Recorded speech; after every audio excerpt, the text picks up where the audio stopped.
bounds.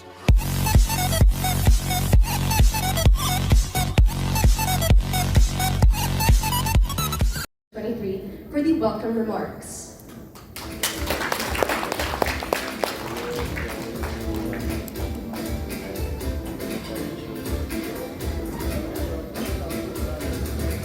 Hello. Good evening. Gutom na ba kayo? Ayan, kalaban naman natin, syempre. Guys, a little background of myself. Galing pa akong Dubai.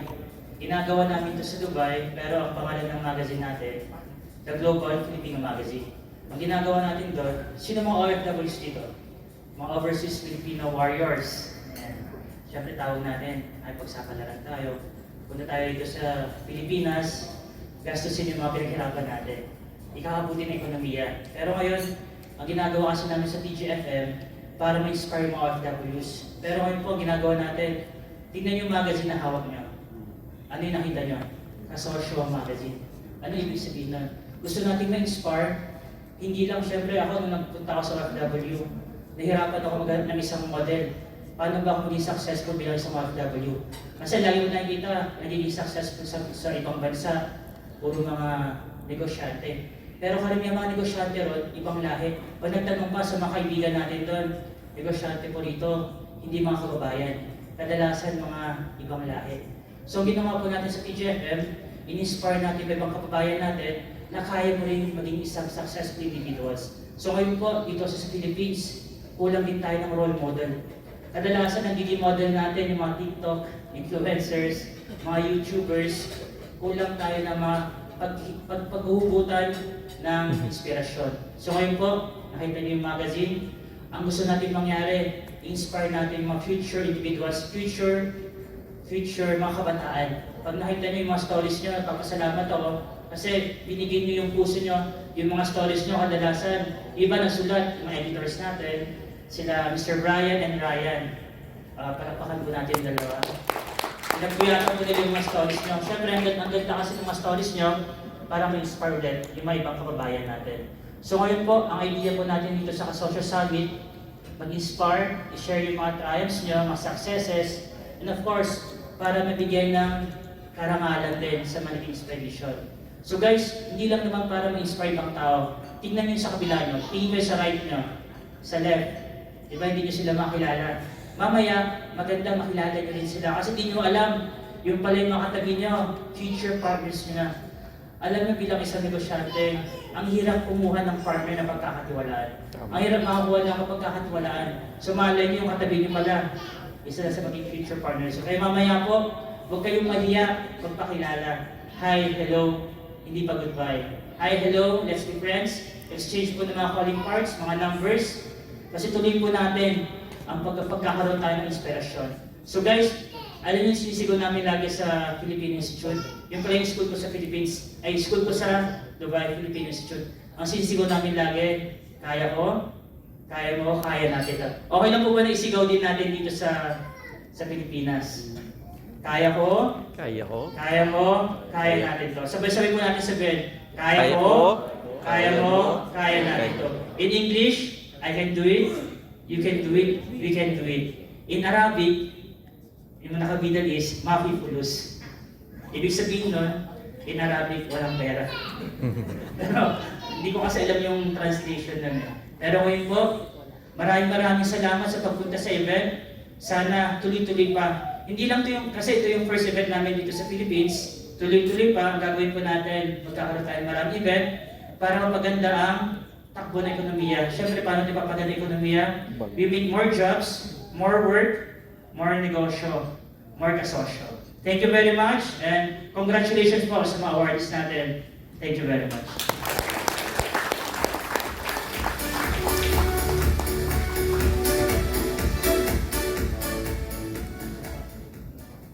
Thank you, Mr. Armando, for those inspiring words. Okay, so now we're going to be welcoming our first speaker for tonight, who is Mr. Prospero C. Noble Jr., a retired member of the Philippine National Police with a rank of Police Brigadier General. He will share his insights on adapting military leadership skills to entrepreneurial success. Let's please give a warm welcome to Mr. Noble.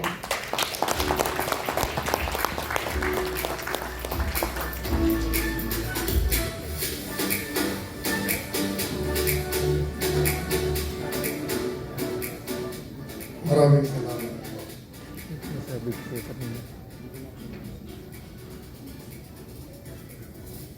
To the esteemed officers and organizers of this KASOSYO Summit, distinguished guests, awardees, ladies and gentlemen, a pleasant evening to each and everyone. First and foremost, allow me to congratulate the organizers of this KASOSYO Summit on its maiden celebration. Further, I wish to convey my appreciation to Gab Rimando, a good friend of one of the awardees tonight, si Owen Sanchez, my goddaughter, whose mother was my secretary in 1980s when I was still in the service as Chief of Personnel of the Philippine Constabulary, then the forerunner of our Philippine National Police. To the awardees this evening, congratulations, and may your commitment and hard work continue to inspire us all. Please, let's also all give them a big round of applause. Let us continue to strive for excellence and sustain the momentum of our efforts in improving the service delivered to each and every community that we touch. In this light, please allow me to share some of my insights framed within a set of discipline that I believe can guide us onward. Firstly, the discipline of the mind, or the development of a growth mindset. Just like when I first entered the military service as a first year of the Philippine Military Academy. I'm sure many of you was not born yet. I entered the academy in 1970, and I was wondering, whenever we face our upperclassmen, we giving orders and telling us, yours is to obey and never question why. Mayroon pa nga sabi, nobody is fit to command unless he has learned to obey. And in business, doon ko nakikita na importante pala itong basic na mga ganito. Mahirap man, pero it's just a test. Nakikita natin yung wisdom of this. As proposed by Stanford Professor Carol Dweck of her book, Mindset, a growth mindset describes people who believe that their success depends on time and effort. Improve your skills and intelligence with effort and persistence to do so. One must embrace challenges, persist through obstacles, learn from criticism, and seek out inspiration from others' success. Now try to remember your humble beginnings and your not so smooth journeys. Realize how far you have come and how those who helped you to be where you are today. Life is a cycle of learning and growth. Commit to that mindset and embrace every aspect of it for you to be more. Secondly, the discipline of the heart keep an open heart. Be receptive, expansive, and forgiving. Activate genuine appreciation and thankfulness for someone or something in your life. Remember how you were able to surpass your struggles in life because you have an open heart and to the people who supported you along the way. A great example of a world-renowned leader who demonstrated this kind of discipline is Nelson Mandela, a former South African president. He focused on healing and improving himself despite the suffering during his fight for equality and freedom. During his 27 long years of imprisonment, he has shown receptiveness, humility, and forgiveness. Now I want you to take this quick moment to look at the person with whom you have kept your heart open. Then give them a simple nod or smile, a symbol of your appreciation and adoration for them. Lastly, the discipline of the soul or the cultivation of his spiritual assets. I have come to realize that our material assets or physical positions are not the only things that matter. What matters the most for us to be able to be more is our spiritual assets. Our faith, hope, and prayers are the ones providing us with an inner sense of peace and comfort that offer enlightenment of the heart and healing of the mind, which allows us to possess spiritual gains and treasures.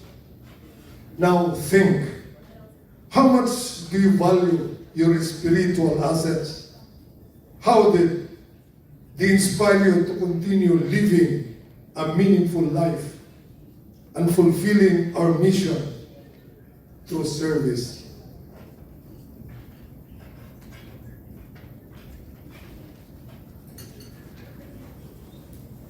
As we embark on this new phase together, let's focus on the character development framework that shapes not only who we're meant to be, but also the values we need.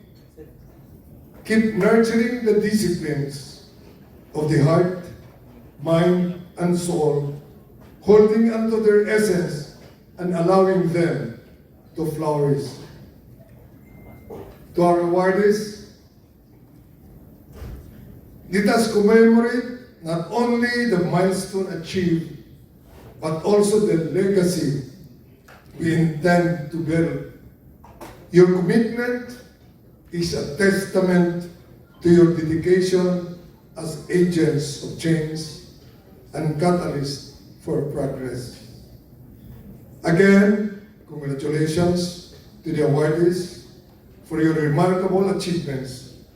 Let us collectively continue to march forward with unity, determination, and unwavering dedication to our shared goals.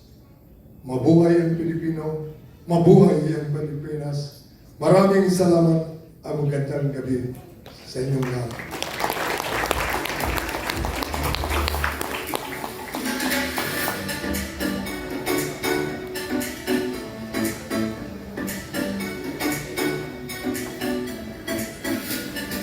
Thank you, Mr. Noble, for that enlightening talk. Your insights on adapting military leadership skills to entrepreneurial success are truly inspiring and thought-provoking. So for now, we have the Q&A session. Please have a seat. So, Mr. Noble, I would like to ask you. Hold on.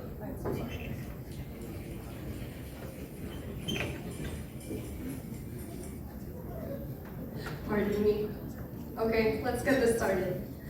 My first question is, what are the key military leadership skills that you believe are the most crucial for entrepreneurial success and why? Well, when we entered the academy, one of the foremost principles of leadership is, there are actually 11, but one is training, just like in business, you have to train your team as a team. And in business, as a leader, you should know, you have a knowledge of what you are doing. That's one of the principles, and you can use that in business. Again, train your team as a team, set the example. That is true. It's true because it really does make an impact and a difference as a leader to be confident in what you're doing. Thank you, Mr. Noble. I have a second question for you. Can you discuss a challenge you faced in your entrepreneurial journey where military leadership skills proved particularly valuable? I'll repeat the question. Can you discuss a challenge you faced in your entrepreneurial journey where military leadership skills proved particularly valuable? So in your business journey, are there certain military leadership skills that were the most important? Yes, one is, again, set the example, and you cannot use what we have learned, acquired as a military to be very, very, really strict. Just like when we were told that you are not fit to command, you have to train your people. Say, when we were plebes, when we were first year in the academy, it is inculcated among us first year that we should inculcate that we are not fit to command unless you have learned to obey. So, just like in business, you should have somehow mellow. You should understand them. Anyway, you have been a good follower. You train your men and perhaps teach them. You already have undergone the hardship of how to obey and to follow. So, you can use what you have acquired in the military, how to convince, how to let them follow, how hard would the problem would be, and one is perseverance, or you don't just give up immediately. 100%. I mean, there is definitely a thin white line when it comes to using military leadership skills and then shifting it to business. So I really understand what you're trying to say. It's really important on how to deliver the message in a business form. Thank you, Mr. Noble. And this is my last question for you. Military leadership often involves leading in diverse and dynamic environments. How can entrepreneurs leverage this aspect to manage and grow a diverse team effectively? Well, just like, as you know, we are into a convenience store. We have 4 7-Eleven, just like in Taguig. At first, when I was in 1980s, we were the ones, our family were the ones who opened the Mr. Donut in Batangas City, in Lemery, in Calapang, in Lipa, and some in Northern Luzon. I'm a Cebuano, that's why when I talk, nahirap ang dila ako, matigas. I was born in Zamboanga, we're really from Dumaguete. Anyway,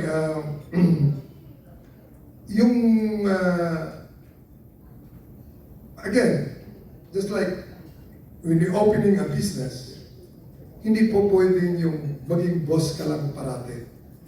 You have to listen to your people.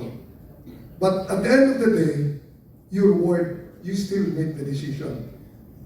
There will be no monopoly of knowledge of everything. pakinggan mo rin sila. And be open.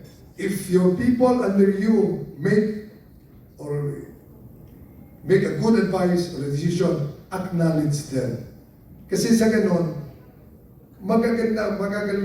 makukuha mo sa kanila. There will be more open na magbibigay ng suggestion. But if you will be close na ikaw parati ang tama, which I know many of you knows about kami sa amin sa military, mayroon nga kaming biruan. Basta may BS yan. Alam mo ba anong ibig sabihin ng BS?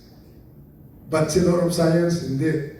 Believe sa sarili. That's why, karamihan sa amin, if you have encountered some military officers, pag sinabi nila, hindi dapat gano'n. You have to listen to your people. There is no monopoly of righteousness.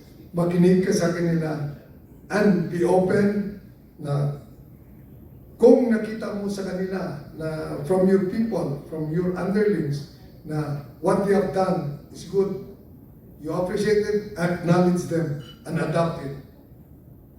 Wow, that is very inspiring, and thank you so much, Mr. Noble. A round of applause for Mr. Noble, please. Thank you so much. Please join me as the awardee.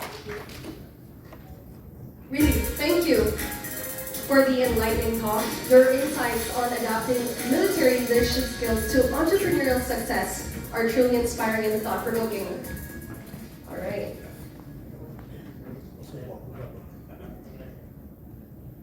It is now my great privilege to introduce a distinguished figure who has been instrumental in elevating the Philippines as a prime tourist destination, Miss Wanda Tulfo-Teo. Round of applause, please. As the former Secretary of the Department of Tourism, Ms. Teo has dedicated her career to promoting our beautiful country, significantly contributing to its recognition on the global stage. Her pivotal role in bringing the Miss Universe pageant to the Philippines in 2016 and 2017 not only showcased our rich culture and beauty, but also positively impacted our economy. Furthermore, her efforts in the sustainable rehabilitation of Boracay Island have set a benchmark for responsible tourism. Please join me in warmly welcoming Ms. Wanda Tulfo-Teo.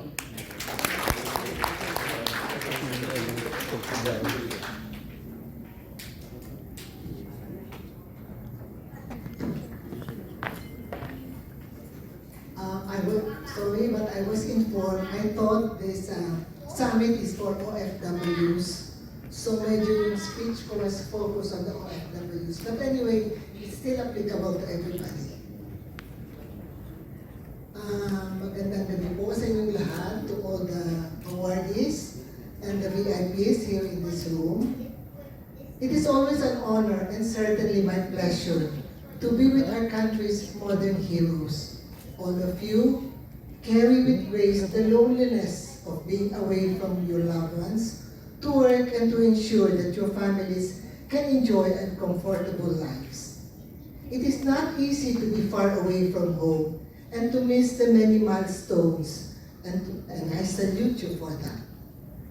Not only your immediate families are enjoying the fruits of your labors, ang ating bansa, ang ating mga kababayan ay nababahagian din ng inyong mga remittances at nakakatulong ito sa ating ekonomiya.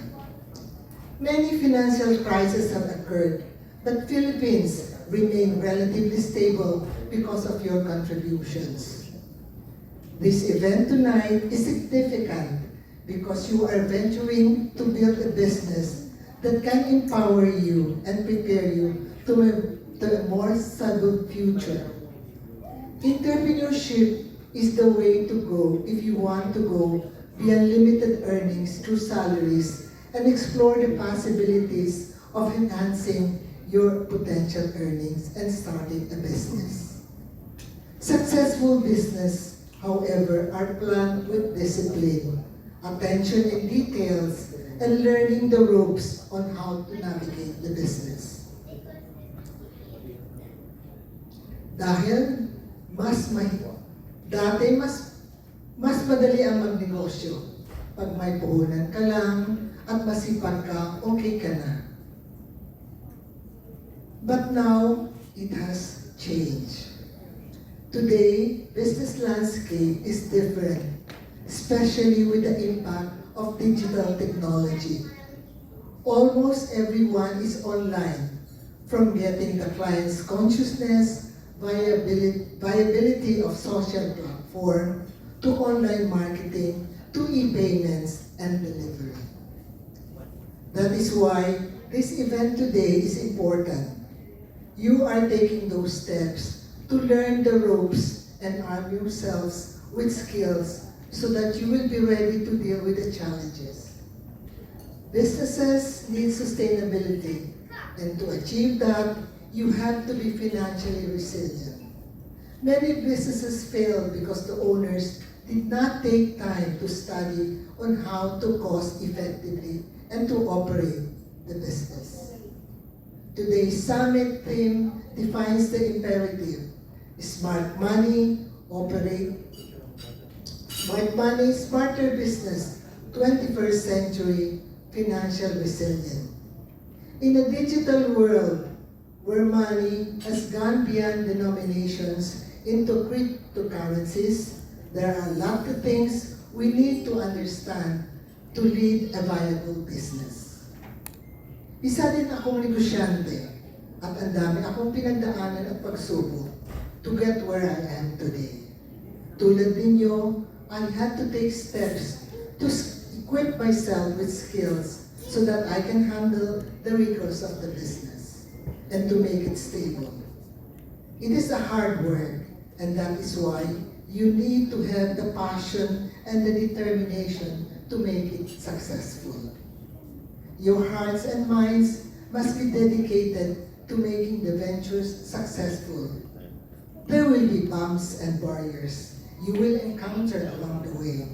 But if you are driven by your passion to succeed and you keep going until you see the fruits of your investment, I hope that you will have the tenacity to persist even in the face of adversities. Do not let financial investments and your time be wasted by giving up easily. Learn, ask, be mentored, be trained, and the best practices, and be open to criticism. They are, after all, the best way to improve. If you focus on delivering the best quality of products and services and make your customers experience better, I do not see any reason why you cannot succeed. Most importantly, be there for the long haul. Build your enterprise to last, because when they do and you become successful, you will also be helping our economy. With that said, we wish you all success, and may that be a gift to you this season. To everyone, Merry Christmas, and I look forward for a prosperous New Year. Magandang gabi sa inyo.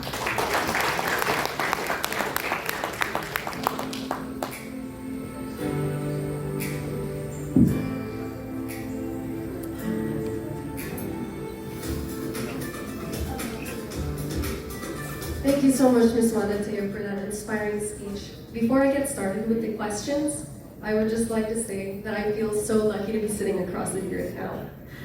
Okay, so my first question for you is, how can aspiring entrepreneurs tap into the growing market of wellness tourism? And what advice do you have for those looking to start businesses in this sector?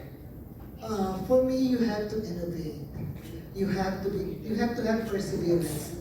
Kasi sa ating lahat, halos lahat, alam na ng iba how to run a business. But you have to think beyond. Dapat mas mauna ka. You have to improve. So, sa akin is always think of ano ba dapat, what should I do to succeed. Kasi usually ang nangyayari kasi is, kukopya lang tayo sa iba, ganon, kukopihin ko ito. Usually ganon ang tao. But for me, it is innovate. Think ahead. Dapat mas mauna tayo there are many things that you can think, yung parang, okay, this one, I have to do this, I have to be, mas mauna ako.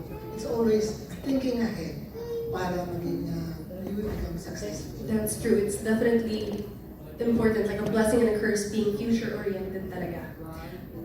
My second question for you is, as a proponent of wellness, what entrepreneurial opportunities do you see in creating innovative and sustainable wellness-related products or services for tourists?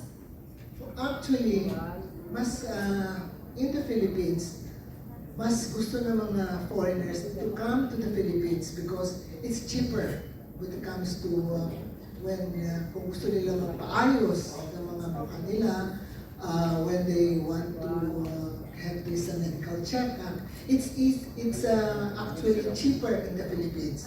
Kasi naman ang mukha natin, ang labor and mga equipments natin, and it's actually cheaper. So I would say that we could invite them to come here to do their check-up. Dito sila at the same time, when they come here for check-up, they can have tour. So mas marami tayong ma-offer than other countries. So for me, it will be an advantage for them to come to the Philippines to have their check-up, to have their dental makeup, or yung mga ayos nila yung mga katawan nila. It's cheaper to come to the Philippines. And I really feel like that does resonate a lot with how you made Philippines one of the biggest hotspot tourist attraction. My third question for you is, in your experience, how can entrepreneurs in the wellness and tourism space navigate challenges such as regulations, market saturation, and changing consumer preferences? Actually, mahirap sa Philippines if you encourage tourists to come, because syempre ang sabi nila mahirap dun sa Philippines because it's always the travel advisories. The Japanese, the Koreans, medyo hirap sila pumunta sa atin. It's just that the perception of the Philippines is not safe. But if you tell them that we are safe, you could come here and it's better, it's cheaper, if you do it here in the Philippines, it will improve our economy, you can help our country. Yeah, that's true, because Philippines also has a reputation of not being the safest. What role do you believe entrepreneurship plays in driving innovation and shaping the future of wellness offerings within the tourism industry? Wellness, I think, is if you focus, actually everybody is into wellness.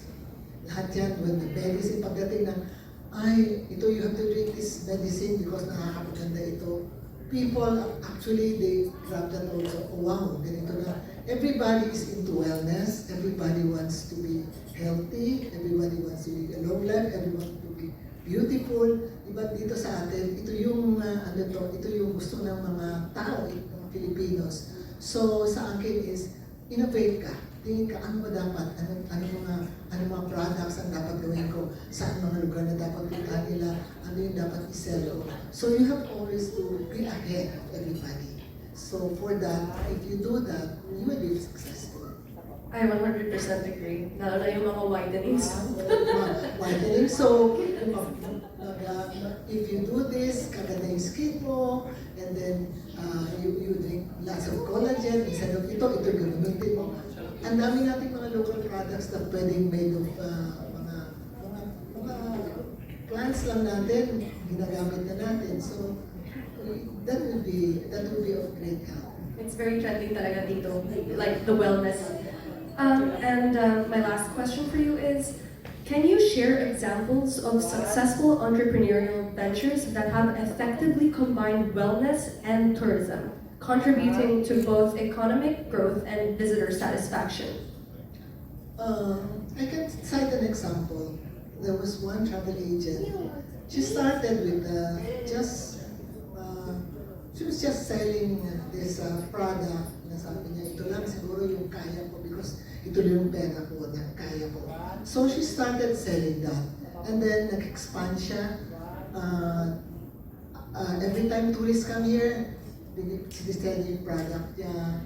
And then nag-grow. And then later on, naging travel agent na siya. Then later on, pumunta na siya abroad, selling the product. So, innovate and then think of, hindi ka lang dapat mag-focus, dito lang ako. So, dapat mag-level up ka, always level up.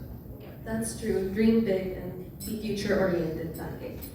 And actually, I lied. I have one more question.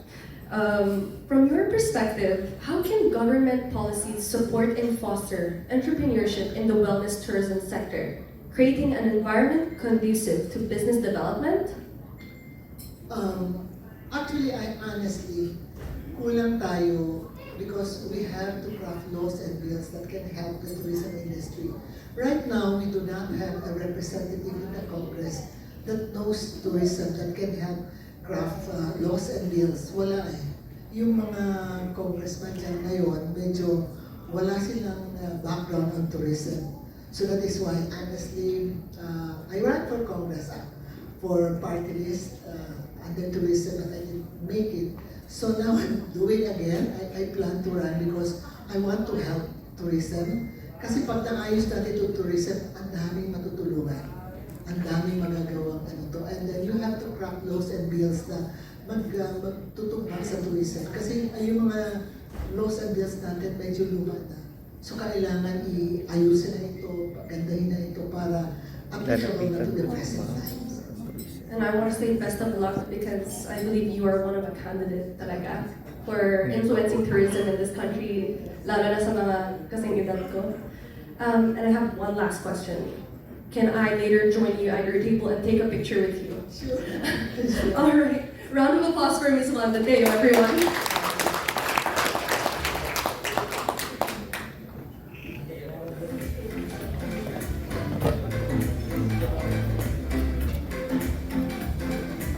Thank you once again, Ms. Wanda Tulfo-Teo, for touching us with your pivotal insights and experiences. It is an honor for us to have you here tonight. Ladies and gentlemen, it's an honor to introduce our final speaker. Next speaker, Dr. Carl E. Balita, a true embodiment of entrepreneurial spirit. Dr. Balita transformed a small review center into a nationwide leader, the Dr. Carl Balita Review Center, demonstrating his prowess in business and education. His achievements extend beyond the corporate realm into social impact, with CBRC's role as a social enterprise and his active participation in various social initiatives. As a multi-awarded entrepreneur, best-selling author, and a voice of influence in entrepreneurship, Dr. Balita's insights are eagerly anticipated. Tonight, he shares his expertise on from education to enterprise, navigating career paths in Industry 5.0. Please join me in warmly welcoming Dr. Carl E. Balita.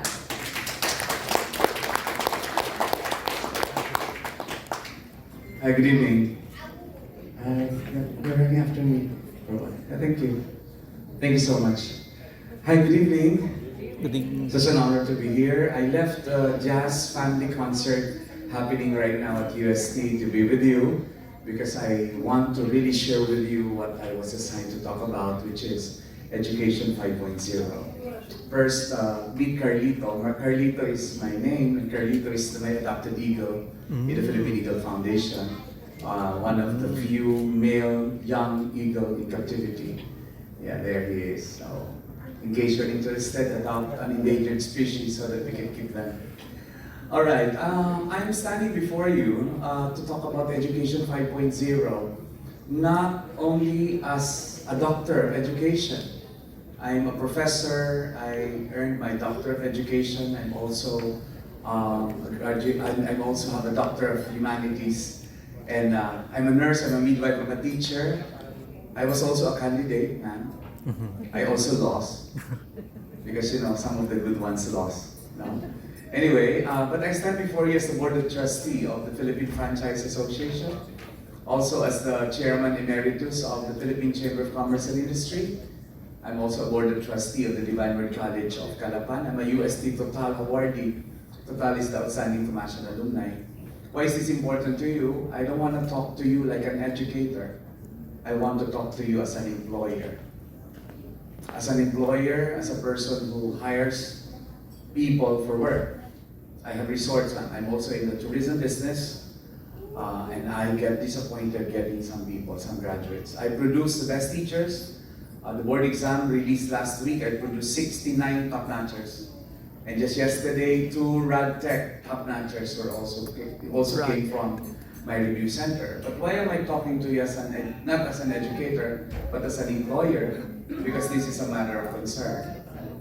Just the other day, the other week I guess, there was a release na mamote na naman yung Pilipinas in the PISA, meaning our students are like 6 to 8 years below their capacity in terms of reading and mathematics and sciences and English. So just think about it. The children who I can hear right now will go to school and he will be useful in the world of work 20 years from now. If what we will teach him is what we have right now, then we are doomed. We're dead. I wrote a lot about the artificial intelligence in my column in the Manila Times and in the Business Mirror. If you're interested about it, it's really a cause of alarm. But it is a tool. It is a tool that we need to use. If you want us to go over my article, I talked about the parenting essentials in artificial intelligence. This is a beautiful book, Homo Deus. You may want to read it. It's by Harari. It's a beautiful book that tells us how humans have become gods. And Harari believes that Homo sapien is not the end of evolution, because we're now evolving to play like God. That's why it's called Deus. And of course, I put some warning on the potential evil of artificial intelligence, but whether we like it or not, it's here to stay. Did you know that the worst and the lousiest invention of the 18th century was, guess what? What do you think was regarded as the worst invention of the 18th century? They labeled it worse at that time. I will not make you guess. It's the car. Why at the time they said that cars will never run faster than a horse? Then why will you buy a very expensive vehicle that will never run faster than a horse? Why? Because at that time they did not know the potential of the car. And they said that cars will never fly until the Wright brothers made it fly. Airplanes and choppers and so on. Did you know that it caused almost a lot of civil wars when money was invented? Kasi dati, pag kailangan ko ng bigas, meron ako kambing, hilahin ko yung kambing, palit tayo ng kambing ko, bigas mo. That's the way they did barters before. Until such time that they now created coins and and silver items so that you can exchange. And that caused a lot of discomfort in the way they transacted. What is my message? The discomfort that we're feeling right now, that we're experiencing right now, is normal in the context of human history, because whether we like it or not, it's bound to stay. It's here to stay. Well, Education 5.0 can be traced back to our agricultural age. Noong panahon yan, ang pinakamayaman yung pinakamaraming lupa. But that's over. Ang naging pinakamayaman na susunod yung maraming factory during the industrial age.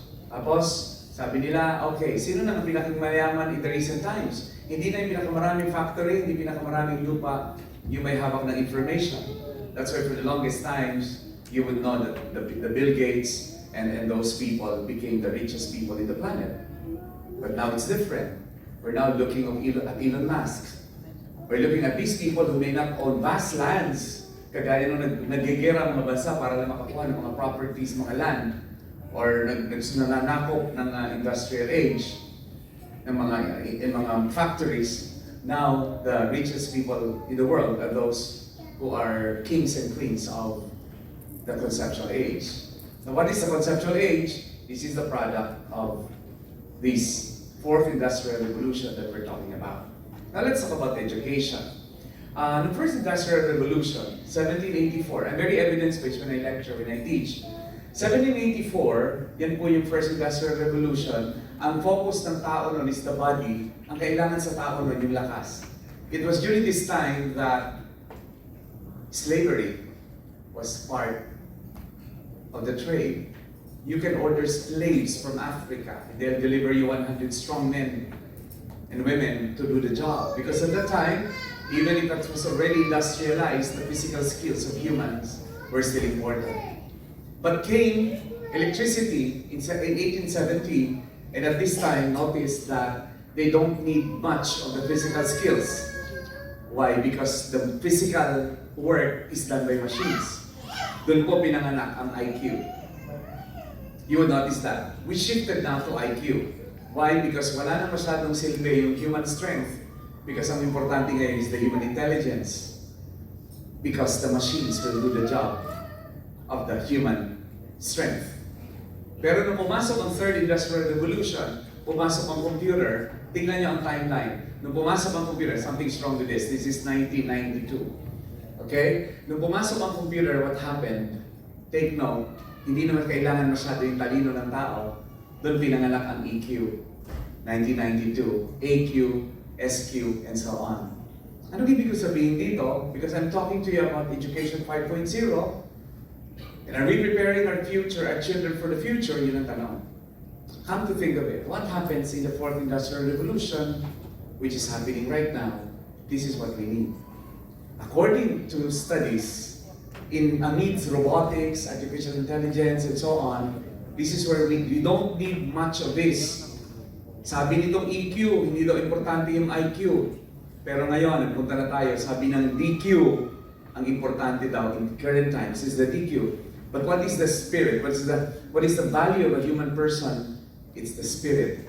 It's the values. And you will agree with me if I tell you that the problem of the present times has something to do with the values. Notice families in the dining table. Dati, pag yung panahon ma'am natin, bawal tayong magkwentuhan, pag kumakain. Then the mother and the father will ask you how your school was, and then you're interacting with them. And they know exactly, you know your friends at that time. During our time, for the younger people here, our friends then were our cousins or our neighbors, and we run in the streets and we play real games. Now the friends are probably strangers who just clicked a button in the internet and that he became friends. And think about this, ladies and gentlemen, I'm here to present to you the challenge of the present, which is not about intelligence, the IQ that we knew, or the EQ that we knew, but the DQ that we have to work on. Now, ayan, ang dami nagbabago. Dati-rate yung human ang robot, because ginamit ng human for production. Pero ngayon, ano nangyayari? Human as innovators. And that's why this is the conceptual age. Welcome to the conceptual age. In the conceptual age, the richest people here are not anymore those who own big lands or big factories, but those people who hold the information and can make concepts out of it. How did I know that I'll come here on time? Because I use Waze. I'm the producer of Daily Pomeranz, and how do I know that tomorrow there is a possibility of rain in Quezon City, 25%, where the concert will be held? It's because I look at weather application. How do I know that I can go back to UST on time? I will use Waze again. And so on, and so forth. And many of us here, probably 90% of us here, purchased something online for the past week. Do you agree? Have you tried it? And many of us here are now capable of using cards, and GCash, and Maya, and so on. And many of you here have subscribed to Netflix more than you went to the movies. You watch news, not anymore on television, but you watch news online. Some of you even had sex online. The thing is, things have changed. And I want to remind everybody that there has been a lot of disruption, robotization of humanity. I came from Taiwan, I ordered food, and my phone rang. Pag angat ko ng telepono ko, hello, sabi, hello, your food is by your door. Then I look outside, and I peek through the window, there's no one there. Then I open it, there's a little robot. And the robot opened, hi, Dr. Balita, here's your food. And it opened. And it took out the food, and said, bye-bye, see you again. Lumabas, humarang ako. Nakipagpatintero ako, nakipaglaro yung robot sa akin. And then I told my family, who was also there, I told my family, it's okay. How many jobs are lost because of that? How many tourism people have lost their job as what do you call this, as housekeeping or as waiters and bellboys and so on. Sabi ko naman, nakalusot ako, sabi ko, well, how many people will have to create those robots? But my son, who is an engineer from UP, said, Daddy, excuse me, the robots are also created by robots themselves. The manufacturing of those robots are also electronic. And guess what? You can create a law, ma'am, you can create a law right now. In 2 minutes, I can make you create a law for tourism in the Philippines just going to ChatGPT. You just have to prompt, create a law based on the Philippine Constitution that will regulate anything you want. That will create standards for tourism and blah, blah, blah, and you'll be surprised. If I'm online, I would have done it in front of you to demonstrate to you that you can write a book in 5 minutes. Robotization of humanity, artificialized intelligence, real-time connectivity. If this is live online, more people are watching me right now. Unprecedented processing power of device. Access to information is unlimited. Punta po ako sa headquarters ng Google sa Singapore. Pumasok ako, tumingin ako sa kanilang wall. Pumasok ako sa isang chamber, tinulak ko. Tapos, pumasok na akong gano'n. Umupo ako sa isang orientation with my friends. At sabi ng kaibigan ko who works there, Carl, now we know everything about you. What? Yes, when you look at the screen, we have facial recognition, your retinal scan.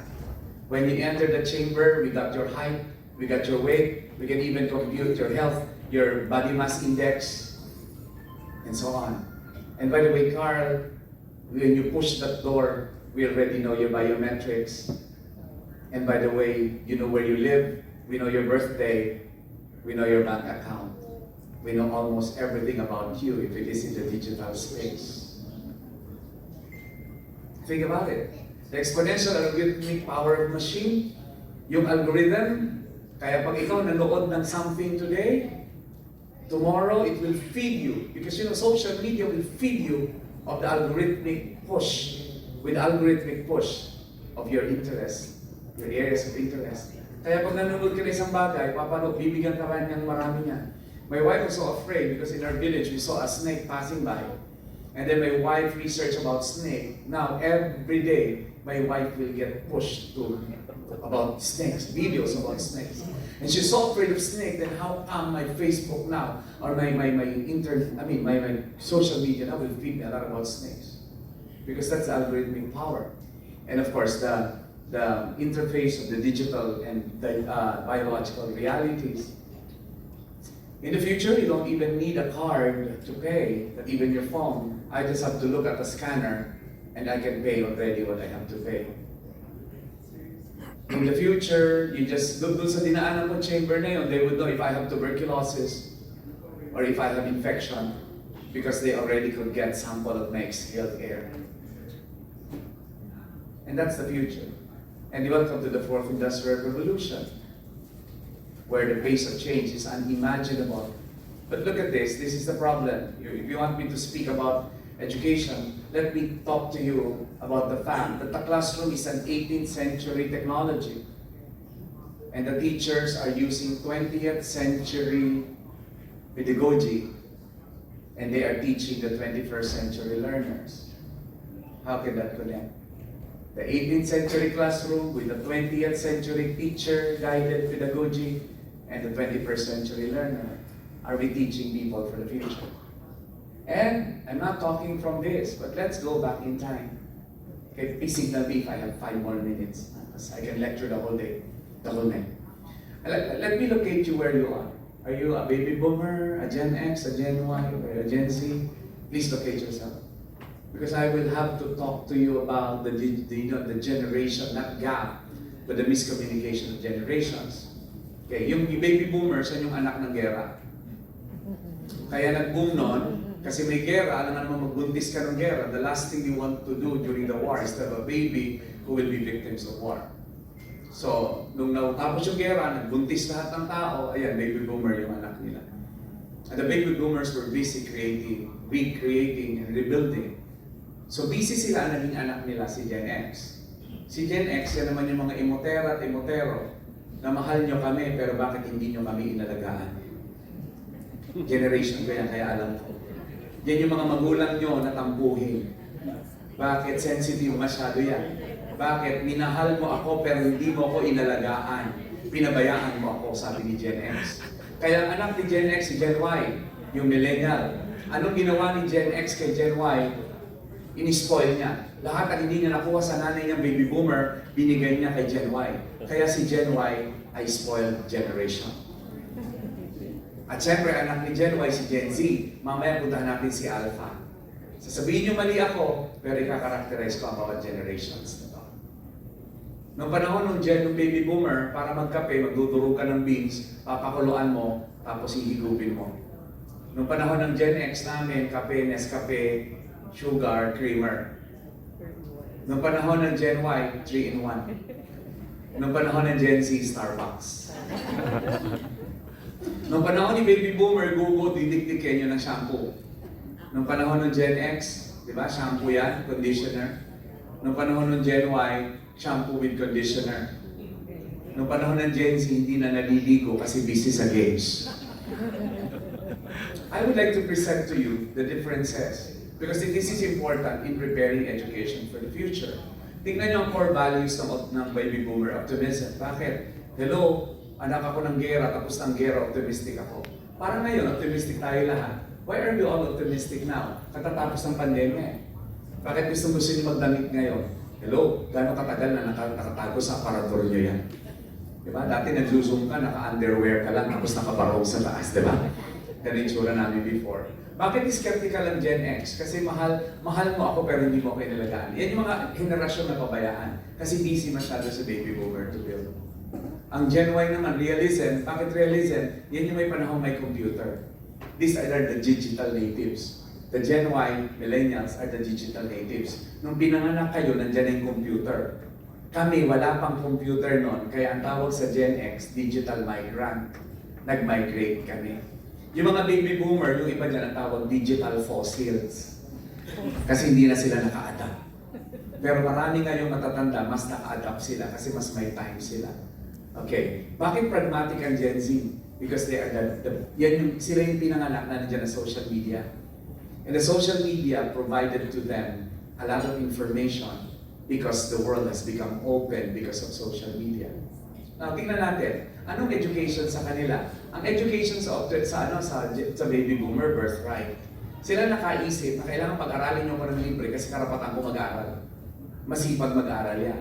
Pero wala nang sisipag mag-aaral kay Gen X. Bakit? Hindi mo ako mahal, papatunayan ko magtatagumpay ako. Kaya marami sa Gen X, yan yung may mga PhD kagaya ko. Masipag kami mag-aaral. Ang Gen Y, ayaw na nila mag-aral. Kasi katwiran nila, lahat natututunan ko na sa internet. Ang gastos lang yan. Itong Gen Z, yan yung virtual learning. Pero connect natin, ano ang view ng buhay? Ang baby boomer, they work to live. Nagbubuhay sila para, nagtatrabaho sila para mabuhay. Kasi they work, they love to work. Pansinin niyo, baby boomer, hindi na makahakbang, hindi pa mag-retire. Yan yung mga taong ayaw mag-retire. Kasi mawawalan sila. Importante yan because they have so much wisdom to share. Ito naman, they live to work. We live because we want, so that we can work. And that's why we are workaholic. This is a selfish generation. Me first. Kaya naging iPod, kaya naging iPhone, kaya naging iMacs. Because the branders of these products capitalize on the Gen Y, which at that time is the biggest sector of the population. Now, importante to. Bakit sila sell me first? Because they believe in YOLO. You only live once. Yan yung matravel. Yan yung ibaling wala akong pangbili next year basta meron akong iPhone ngayon. They only live once. And of course, the Gen Z is the hope because they're socially grounded. Explain ko sa inyo mamaya yan. Ang pag-asa ng henerasyon is the Gen Z because they are socially grounded. Okay, at mamaya may sasabihin ako sa about entrepreneurship. The lady moderator earlier was asking a lot about entrepreneurship. Let me tell you, one forecast is in the next 10 years, all enterprises shall be social enterprises. Purpose. It's not only about profit. It should look into planet. It should look into people. And it should deepen its purpose. Bakit? Yung pong mga Gen Z, hindi po sila magpapatronize ng negosyo na walang purpose. And I know, because I have Gen Zs in my family, my children. Two of my children are Gen Zs. There was a time they told me, Daddy, let's not eat at that restaurant. Why? Because in that fast food, they once posted an advertisement for their headhunting, and that placement looked homophobic. That company must be homophobic because there was this statement of blah blah, and we couldn't eat in that fast food because they felt that advertisement was homophobic. You see, my daughter would, younger days, she would buy Tom's shoes every month. Tom's shoes. And I was complaining, why are we buying Tom's shoes every month? And she says, Daddy, because when I buy Tom's shoes, a pair of Tom's shoes is donated to a child in Africa. So Daddy, what do you want? You buy me Tom's shoes so that the child gets a pair of shoes in Africa? Or let's go to Africa so I can give a pair of shoes to a child. And you know what my decision was? Okay, let's buy Tom's shoes as much as you want. They're socially grounded. Anong communication style ng baby boomer in person? Gusto niya face-to-face. Itong Gen X, direct and immediate. Pansinin nyo, yung mga Gen Xers dito, yung mga nanay nyo, Gen X. Pag naalala nyo may kasalanan ka, kahit alas 2 sa madaling araw, gigisingin ka niya. Diba? Kasi they want immediate and direct communication. Ito naman mga Gen Y, Mami, pwede yung galit mo, email mo na lang sa akin. Or i-voicemail mo na lang.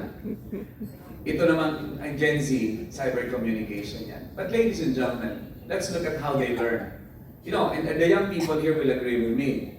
Your teachers are boring. May mga bata dito. Your teachers are boring.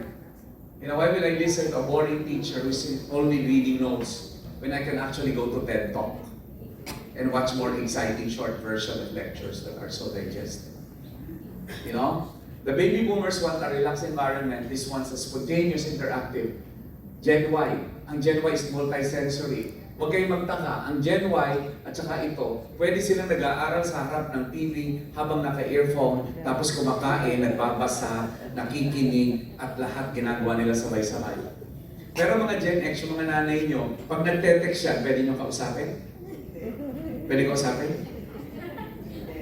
Hindi. Just nagte-text. Why? Because we are only digital migrants. Now, that's where the difference is. That's where it lies. Now, what I want to leave you with is the Generation Alpha. These are those who are global, digital, visual, mobile, and social. Ito po yung pinanganak. Ito ang Alpha. Nung pinanganak, noong 2010 and beyond. And this is the future. Ano ang danger nito? By 2030, which is like 6 years from now, 10% ng workplace, sila na nandun. Okay, tingnan nyo, sa 2030, wala nang baby boomer sa workplace. Bakit? Either they are dead or they have retired. 23% will be Gen X, 33% will be Gen Y. Papansinin ninyo, the workplace will be dominated by the Gen Z. That is in 2030. Now, if we don't understand that, the workplace will not be the same again. And if we don't prepare them enough, just like our children, tingnan niyo ang PISA natin. Do you know how many percent of our children in high school can read? They can read, but they don't understand what they read. See? Now, if they become part of our workplace, think about it. The Generation Alpha, ang pag-asa. Bakit? Sila po yung mga young activists. Ito yung pag-asa. Maski nasa eleksyon, Wanda ang duda ko sa eleksyon, ang sumisira ng eleksyon ito, yung mga nabibili. At yung nabibiling yun, maniwala kayo, hindi yun yung bata. You will agree with me. And the hope of the future is on these children. children now. Yung tumatawang batang yun. Yan ang hope. Kasi hindi papayag sa future yan, nabibilin yung boto niya. Pero yung lolo niya, baka nagbenta ng boto niya yun. Ako, di mo na, tumawa siya. Nagawin siya. Okay, why? Because they are young activists. Look at this, ladies and gentlemen. They're questioning informed activists. And that's the hope of the generation. Why? Because they are informed. Dito sa room na to, mas maraming concern dito sa Israel and Hamas na bata kaysa matanda. Mas concerned sila. And you can ask, the Greta, turn Greta on sa family name, si Greta, yung environmental activist, maraming kagaya niya ngayon sa young generation. So we are not losing hope. We're not losing hope because we know what we need. The world and the work gaps should be addressed. At ito po, kung nandito, toxic to. Ito na lang, oh. Ito daw ang kailangan na napaka-importanting skill sa future. 40% technical knowledge, teamwork, communication. Pero kayo, kung may mga anak kayo, pagalingin nyo dito. Because these skills are most difficult to find in the future. Strategic thinking, problem solving, 32%. Technical knowledge, 27%. Look at this. Innovation and creativity, 25%. Therefore, if you want your children to be ready for the future, you have to teach them creativity and innovation now. And I love your word. If I was asked the same question, what should entrepreneurs do? I would say innovate or die. Imitate and die. I repeat that. Innovate or die. Imitate and die. I hosted ABS-CBN's longest business talk show, and that's Radyo Negosyo for 20 years. I have interviewed every entrepreneur in this country, from Injapsia of Mang Inasal to Nanay Socorro Ramos of National Bookstore, to the brands that you know, to the Kurimi, to the Faron Cafe, and so on, to the Figaro, and so on. I have interviewed all of them. And let me tell you something. When they don't innovate, they die. But the moment they imitate, they die. So that's the challenge, really innovation. And I think I'm going to my final slides. Learning to learn is important. Huwag niyo turuan ng bata mag-memorize. Turuan niyo siyang matuto. At huwag niyo siyang pumipigilan gumamit ng technology. Dahil kailangan niya ng technology. Kailangan lang i-guide mo siya ng tamang paggamit ng tools. Remember, ano kayong pakiramdam ng mga Stone Age men nung nagkaroon ng metal na tools? I'm sure they were also not comfortable. Ano kayong pakiramdam ng may-ari ng kabayo nung nagkaroon ng kotse? Ano kayong pakiramdam ng radio stations nung nagkaroon ng TV? Ano kayong pakiramdam ng theaters nung nagkaroon ng television? Ano kayang pakiramdam ng barter traders nung nagkaroon ng pera? Yun ang pakiramdam ng tao ngayon na mayroong artificial intelligence at mayroong robotics. We have to learn to learn. We have to manage our own learning. We should be lifelong learners. I will not die unless I have my third PhD, because I want to be a lifelong learner. And my children, as much as I can still provide them education, I'm sending them to school. I'm pushing my lawyer, my eldest lawyer, you go to Singapore, you study some more, because I can still send you to school so that you will be more ready. But in fact, it's not about being a master's in law that I want her to achieve. I want her to learn how to learn and to get that discipline. And finally, you must have the basic competencies. Alam niyo, nagulat ako. Ang article last Friday is about, it's a sad article. Why? Because I presented the unnecessary deaths. Alam niyo ba, 2,000 taong Pilipino pala namamatay sa lunod? Niwala ba kayo? Compared to like the Philippines, ilang porsyento marunong lumangoy? Let's do a survey. Taas ang kamay po dito ng marunong lumangoy. Higher, please. See? I see about 30%. So kung ito barko lumubog, yung 70 sa atin, pakain sa pating. And we forgot that we live in an archipelago. The basic competencies. And therefore, in closing, but anyway, I don't want to burden you with so much lecture. I want to answer your questions, if any. Tatlo po yung challenge of our times. And if there are educators here, I talk about this to the deans, to the professors, and so on.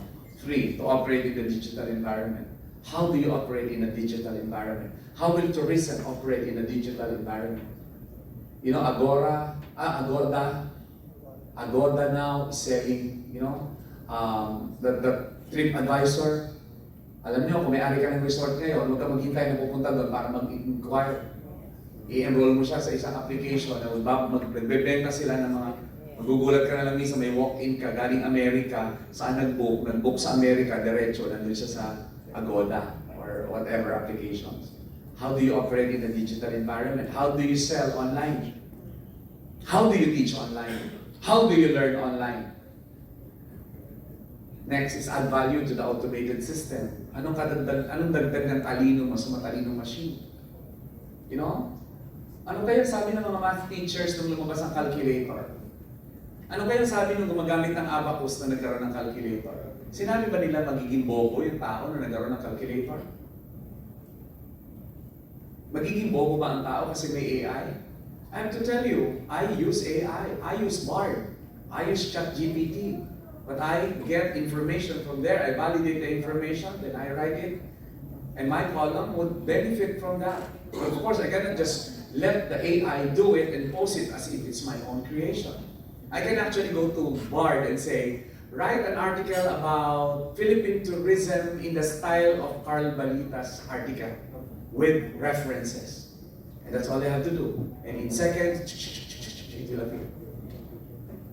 And I would have an article in the style of Balita with references about whatever topic I want. But what value do I add? The next is to continually adapt to the new, to the working, in the way of working in a new occupation. Alam niyo po, dati ang engineering, civil engineering, mechanical engineering, electrical engineering. Ngayon po may bagong engineering. Ang bagong engineering ngayon is prompt engineering. Dati, pagandahan ng sulat, yung mga Lasal yan dito. Sino dito graduate ng Lasal? Especially Lasal Green Hills, yung Lasal Basic Ed. Pag nakita ng Lasallian ang sulat ng tao, sabi niya Lasallian yan. Because that's the way we Lasallians write. But now, hello, coding is the name of the game.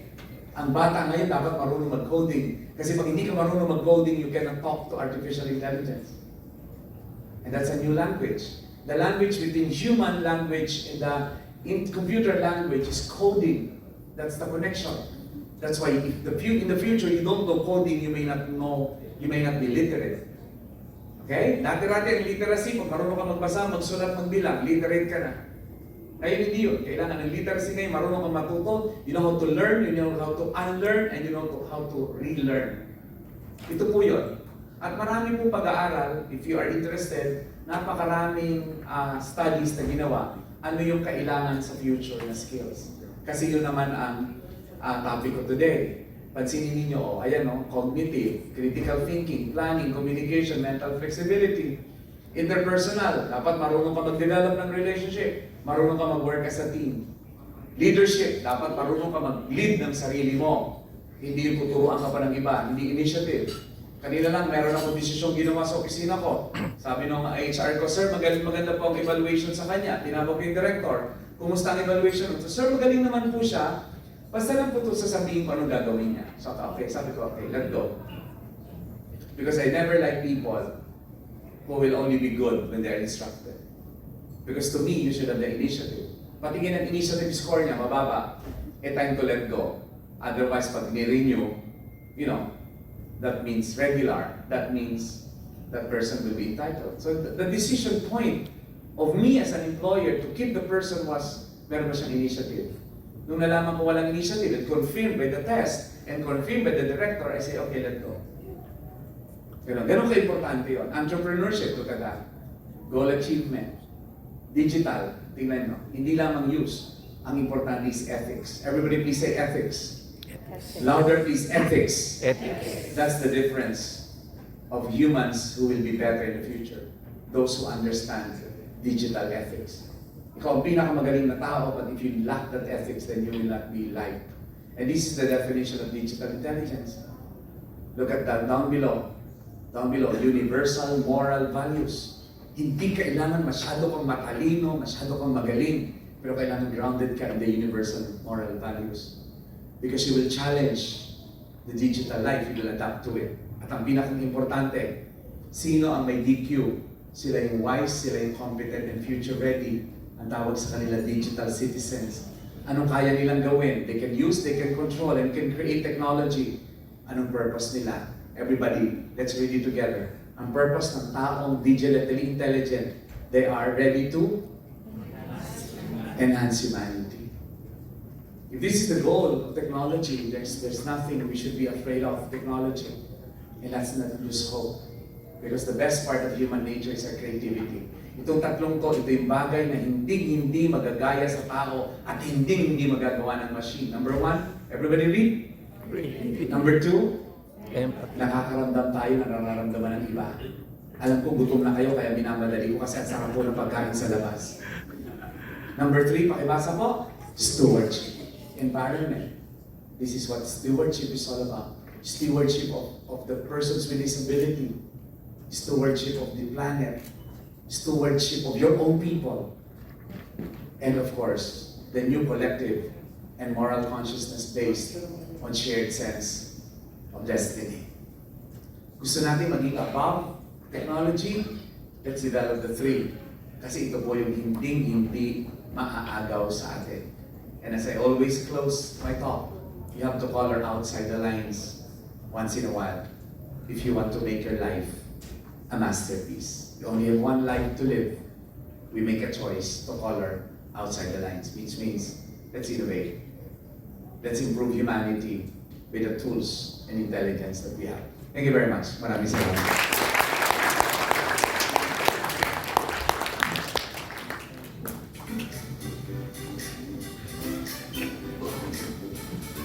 Okay. Thank you so much for that, Dr. Carl Balita. I would like to ask you, yes, your microphone. Thank you. Go ahead, please. I would like to ask you if it's okay, what generation are you from? Medyo confidential, I know. Yeah, after the baby boomer, Gen X. Okay. And Gen X. Kasi I wanted to actually acknowledge the fact that it's super impressive kasi you touched upon that the 18th century is like the learning system in school, and the 20th century are the teachers. The pedagogy that they're using. Who are teaching 21st century students, but for a BB, I'm not gonna say it, for a person from the baby boomers generation to parang like teach lessons that like even I didn't know some of these things. So it's really like truly round of applause kasi this is so educational that I just wanted like yeah, kasi not many can do this talaga. Not many can do this. So I just want to acknowledge that. Now I have 3 questions for you. Dr. Balita, how can educational institutions better prepare students for the evolving demands and opportunities in Industry 5.0? They have to understand the children, the learner. I wrote an article last week. My article was, because they say it takes a village to raise a child. And the title of my article was, The Village of the Hungry Child. Let me tell you something. How many children, ito, totoo to. Ang gaganda ng suot nyo, ang yayaman ng iba dito sa inyo. Pero sabihin ko sa inyo, alam nyo ba kung gaano karaming bata ang malnourished nung pinanganak? Ma'am, totoo ka. I was the first teacher to run in the Senate. I was the only one with 2 doctorate degree to run in the Senate. And the first nurse, the first midwife to run in the Senate. And I lost. And totoo ka, hindi nila naiintindihan. Ngayon, inaayos natin curriculum. Inaayos natin libro. Sige, ayusin niyo ang curriculum, ayusin yung libro. Pero bakang bata, pumasok sa school, walang kinain sa almusal. Matututo? Answer my question. Pero hindi yung malnutrition na yun, nangyari lang nung araw na yun, hindi sila kakain. Yung nanay niya na nagbubuntis, malnourished na. Ang brain development ng bata nangyayari nung baby pa siya. Nung lumalaki yan, ang iniinom niya, hindi milk ng nanay niya. Kasi kailangan magtrabaho ng nanay niya, iniinom niya yung yung pinakuluan ng kanin. And that's why brain development niyan maliit. Ang utak niyan maliit. Kahit paanong libro ibigay mo dyan, kahit paanong technology at teacher na ibigay mo dyan, kung hindi kumain yan, wala tayong mapapala dyan. And that's why we have to see it from that point of view. From as far as that. Dinagdagan natin ang K-12, nagdagdag tayo ng 2 taon. Saan? Sa 4th year high school. Grade 11, grade 12. It's too late. Ang pagyamanin natin yung foundation, the early childhood development. Pero nandun ang problema. Ang problema nasa early childhood development. Pag ang bata hindi mo naiintindihan, hindi mo siya matuturuan. Seek first to understand, then to be understood. That's the rule. Pero gano'ng karaming teacher ang nagdadala ng pagkain para sa mga anak niyang estudyante kasi hindi kumain yung anak niya. Did you know that 1/4 of schools in the Philippines do not even have supply of water? Pag naging congressman ka, ma'am, paglaban mo yun. Kahit pa ng tubig, magkaroon ng lahat ng schools. Tubig, wala. Pagkain pa ba? Hello? And in an agricultural country like the Philippines,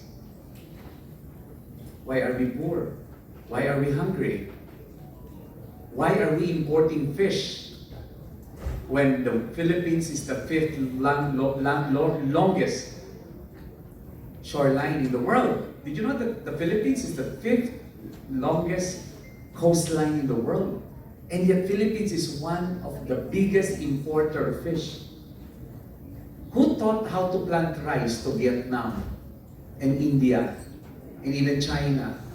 Philippines. Saan ginanap? Sa IRI, it's their National Rice Research Institute.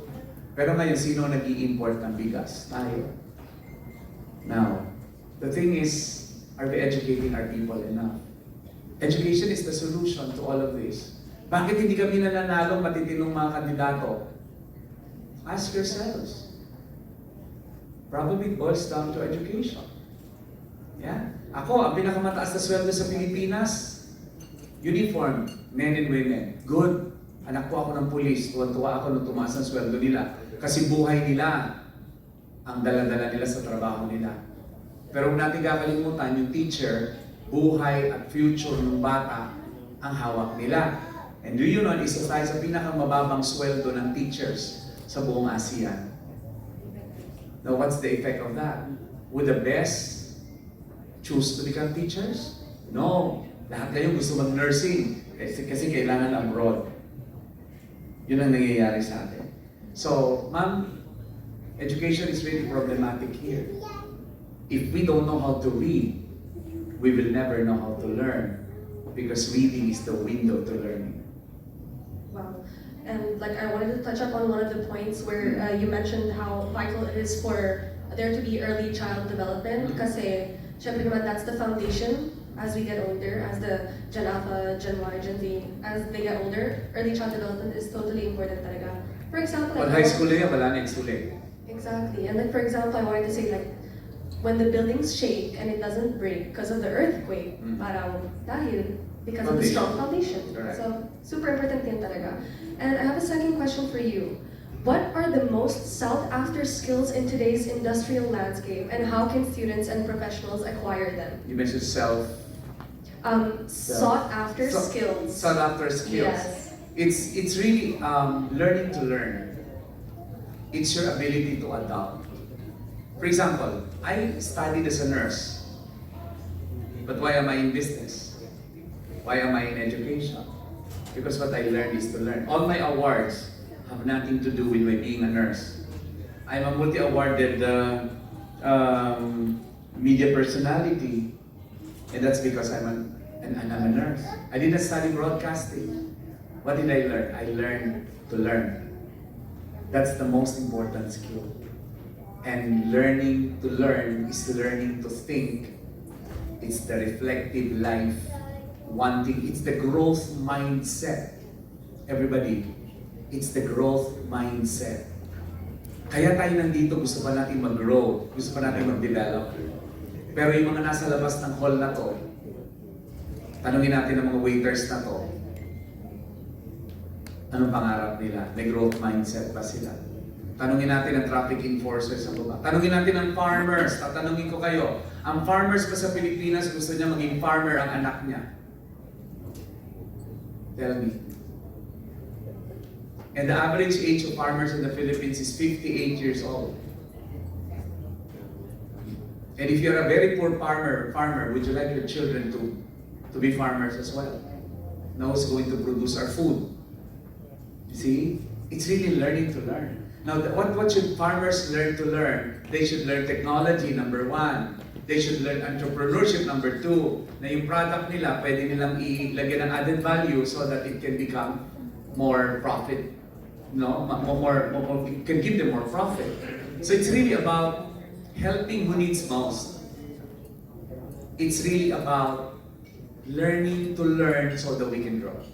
That's the most important skill, I right? definitely agree with that. I'm gonna carry that with me. I'm sure many of the younger people my age here too that are also gonna carry that with me. Even for the elders. And yeah, aside from that, learning Like to learn. who put on your makeup?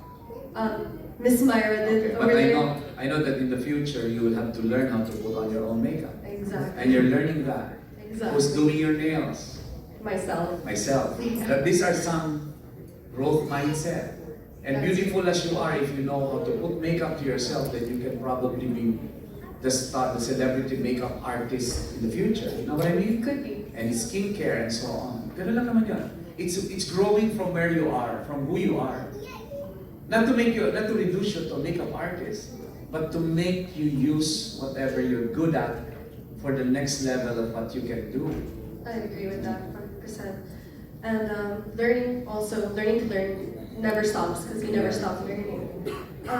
So my last question for you, Dr. Carlo Balita, is what strategies should new graduates employ to navigate the increasingly competitive and tech-centric job market in the industrial sector? Okay, do not believe that they learn everything in school. And many here are employers, I know. Many here are probably managers. You know,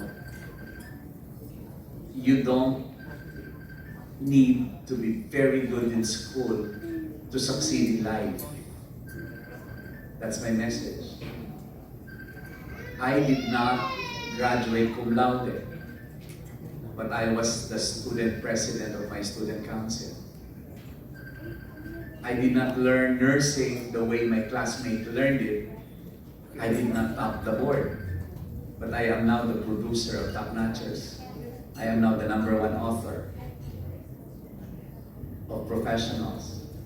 The point is, school is just a rehearsal, but the real performance is the world of work. So when you graduate, don't look back to who you were as a student, but move forward as if you own the world.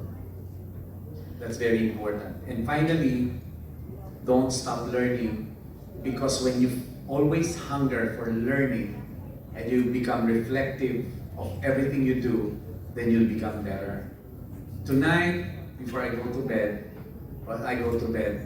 I will reflect about my performance here.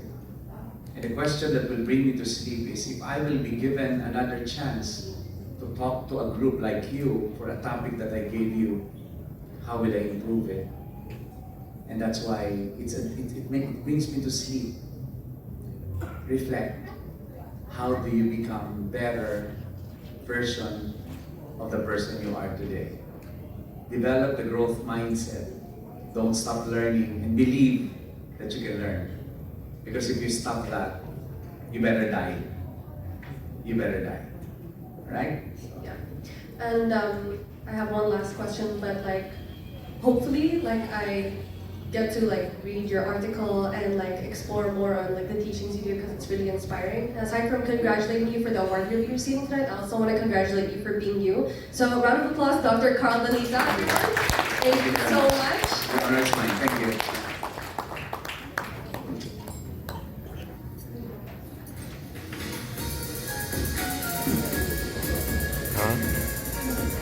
Oo.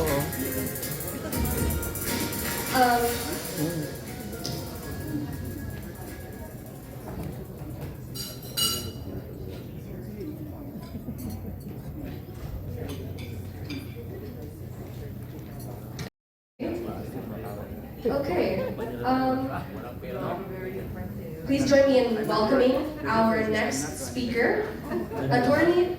Alfonso Orioste. Round of applause, please. Ano yung ano niya? Kaya ako ganda yung name niya. Atty. Orioste will be sharing his expertise on the legal framework for e-commerce in the Philippines. His insights are especially relevant in today's rapidly evolving digital business environment. So please give a warm welcome to Attorney Alfonso Orioste.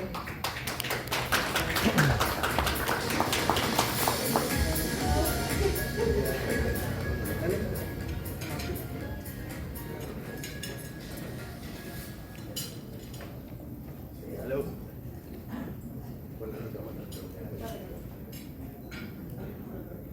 Good evening, everyone. Good thing the dinner is being served now. Kain na po kayo dyan, and let's all learn from each other. So again, good evening to the organizers, Sir Gap, Rimando, Sir Prospero Noble, my co-speakers, Ma'am Wanda, Tulfo-Teo, and Dr. Balita, and all other awardees. Of course, I would like to thank, syempre, yung wisdom ng mga co-speakers for today. Kay Sir Prospero Noble for the discipline of mind, heart, and soul. Kay Ma'am Wanda Teo, entrepreneurship is the way to go. And successful businesses entail planning. Kay Dr. Balita, for the importance of education in capacity building and competence building. Also, empathy. I know you're all hungry, kaya nararamdaman ko. Bibilisan ko na lang po ito. I'm a corporate lawyer. I'm a practicing lawyer, businessman. I assist and partner with startup businesses as well. And I also ran for politics last elections but lost. But as Dr. Balita said earlier, some of the good ones lost. So I'd like to believe I'm one of them. So I was tasked to present the legal framework of the E-Commerce Act. Medyo technical siya pakinggan po, no? But with limited time, let's just go through the salient features of it. We are more interested kasi in the practical application of it and other relevant laws for the guidance and interests of our KASOSYO, of our businessmen here present. So first, what is e-commerce? Any commercial transaction made online or through electronic means. No? Simula po kasi nung nagkaroon ng internet, no? Nagkaroon ng panibagong mundo, no? Online. So, hindi na tayo nag-email, hindi na tayo nagkakamustahan online. Nagbebentahan na rin po tayo online.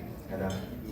It opened a world of possibilities and opportunities. So, kanina, nabanggit ko ulit, tinanong ni Dr. Balita kung sino yung mga Gen Zs, Millennials, no? Or Gen X, or Gen Y. No?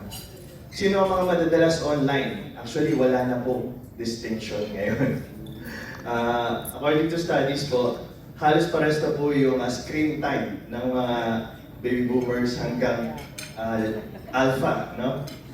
They spend most of the time, no? A significant amount of time. Lalo na po nung nag-pandemic. From 4 hours, naging 5 hours, tapos ngayon bumaba po sa 4.5. So, meron na rin po opportunities online. So, may online selling, may online buying as the new normal after pandemic.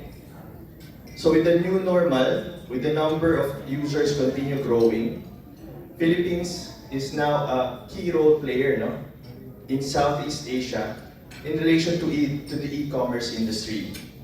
We are now 68. Ang forecast po sa atin is to be we are on our way to be a $68 billion industry by 2025 onwards. So malaki po. Malaki ang opportunities. So since pandemic, we have been using our social media in almost all of our dealings. No? Meron po bang nag-Lazada dito kahapon or kanina or habang nakikinig sa akin? Lazada, Shopee? Hindi po ito, hindi po ito sponsor.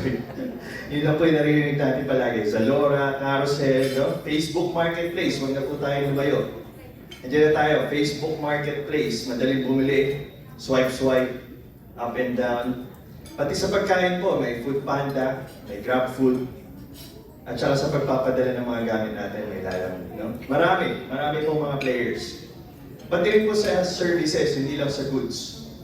Sa Airbnb, sino po nag-book sa Airbnb, binanggit po kanina ni Dr. Card. Pati rin po yung van. Recently, nag-hire po kami ng van. Pumunta sa isang lugar, just pabalik.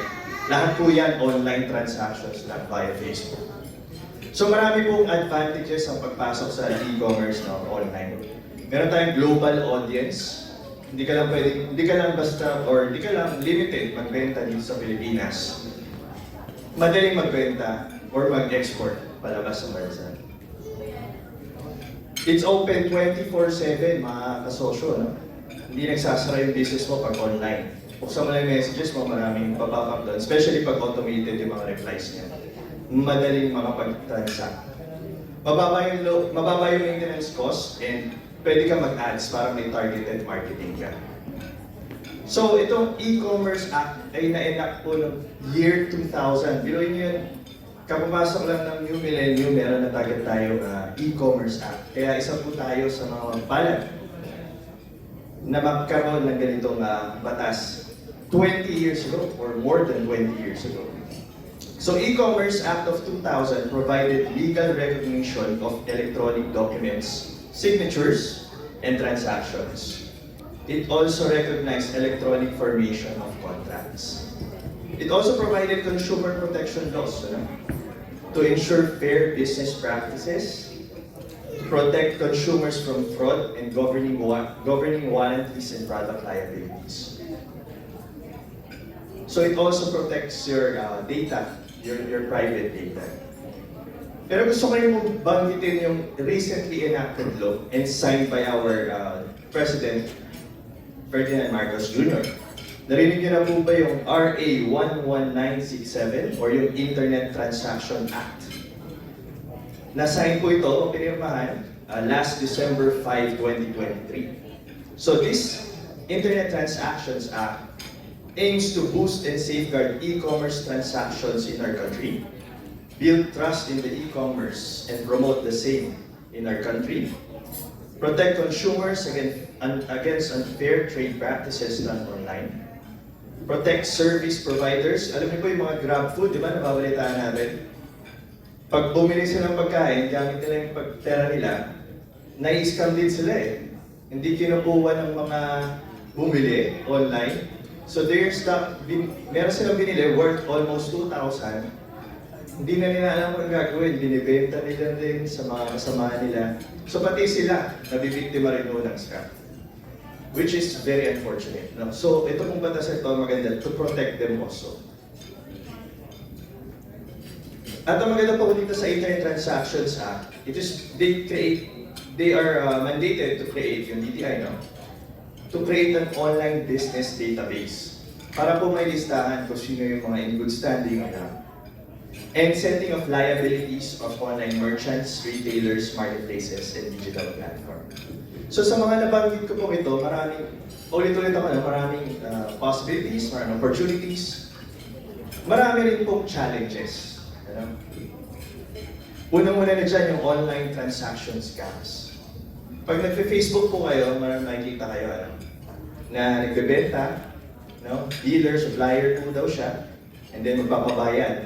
Pag nagbayad kayo, ibablock kayo. So, na-scam po kayo. Meron din pong investment scams. Napakatalamak po niyan, especially ngayong pandemic. Nung babad yung mga tao online, naghanap rin sila ng pagkakataon na maging mayaman agad. So parang na-tempt sila. So nakita nila yung mga investment scams, investment na magbibigay ng 5 to 10% or even 20 to 30% na interest monthly. So mag-ingat po kayo doon. And also GCash scams, yung sinasabi natin. Ang nakapagtaka po dito, mabilis yung trust natin na makapag-transact sa mga kausap natin via online lang.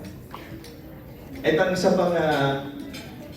isa pang challenge po dito, mga kapatid, mga kasosyo, ay yung bank, meron tayo kasing data privacy and bank secrecy law. Ibig sabihin po niyan, hindi po basta-basta natin makukuha yung mga information ng mga nakascam sa atin. So isa po yung sa mga challenges na we seek to address sa ating mga legislators ngayon.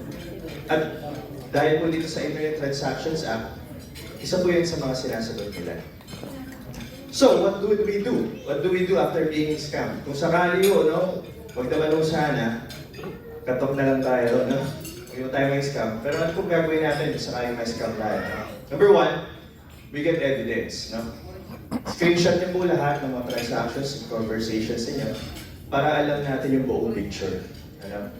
And then, have it blottered or pumunta po tayo sa NBI, Anti-Fraud or Cybercrime Division, kung ang transaction niyo po ay ginawa online. No?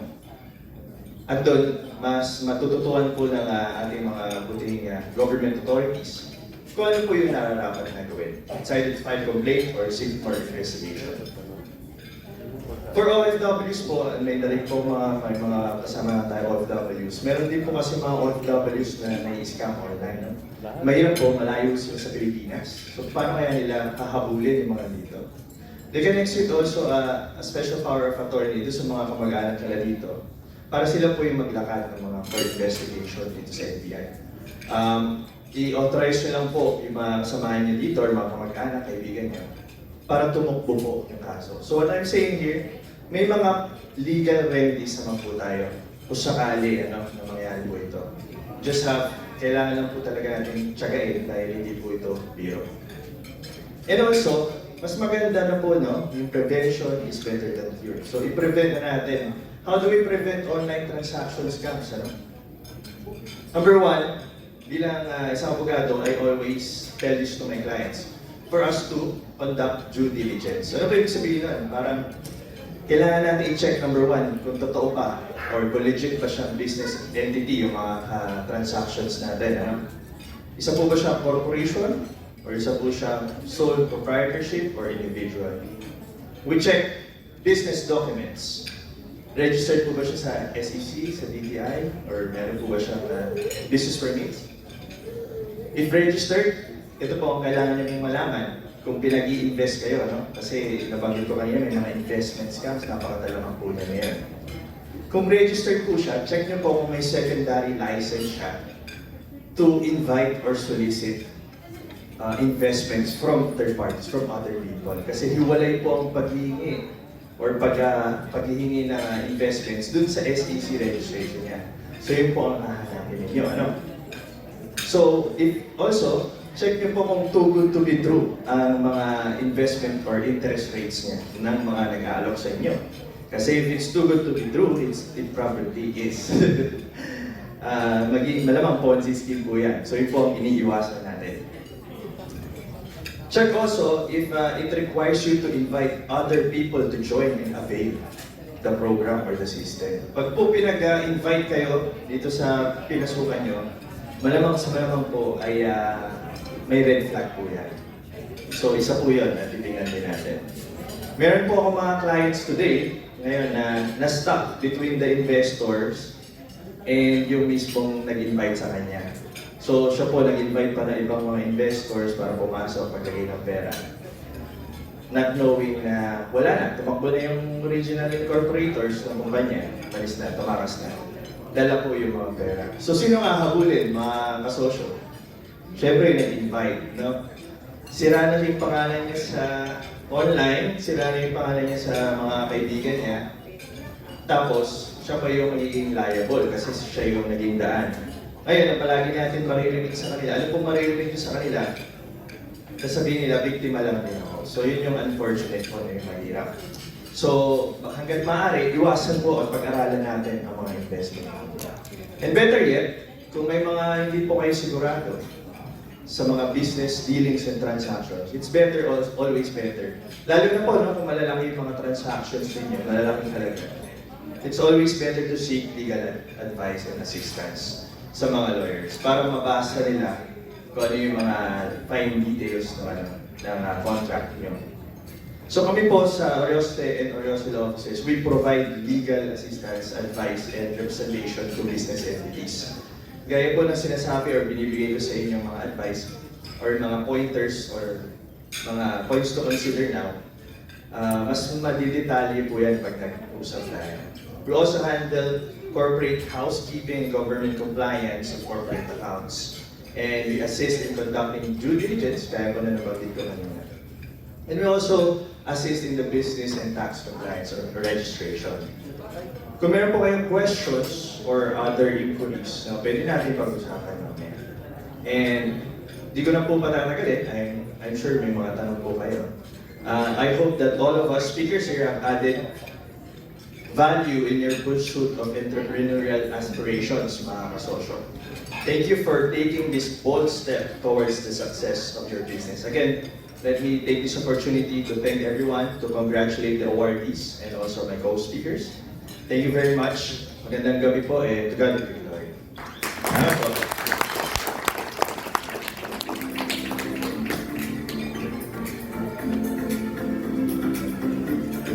It's actually great that you touched upon like transactions that are not legit, lalo na Yes. pag digitally.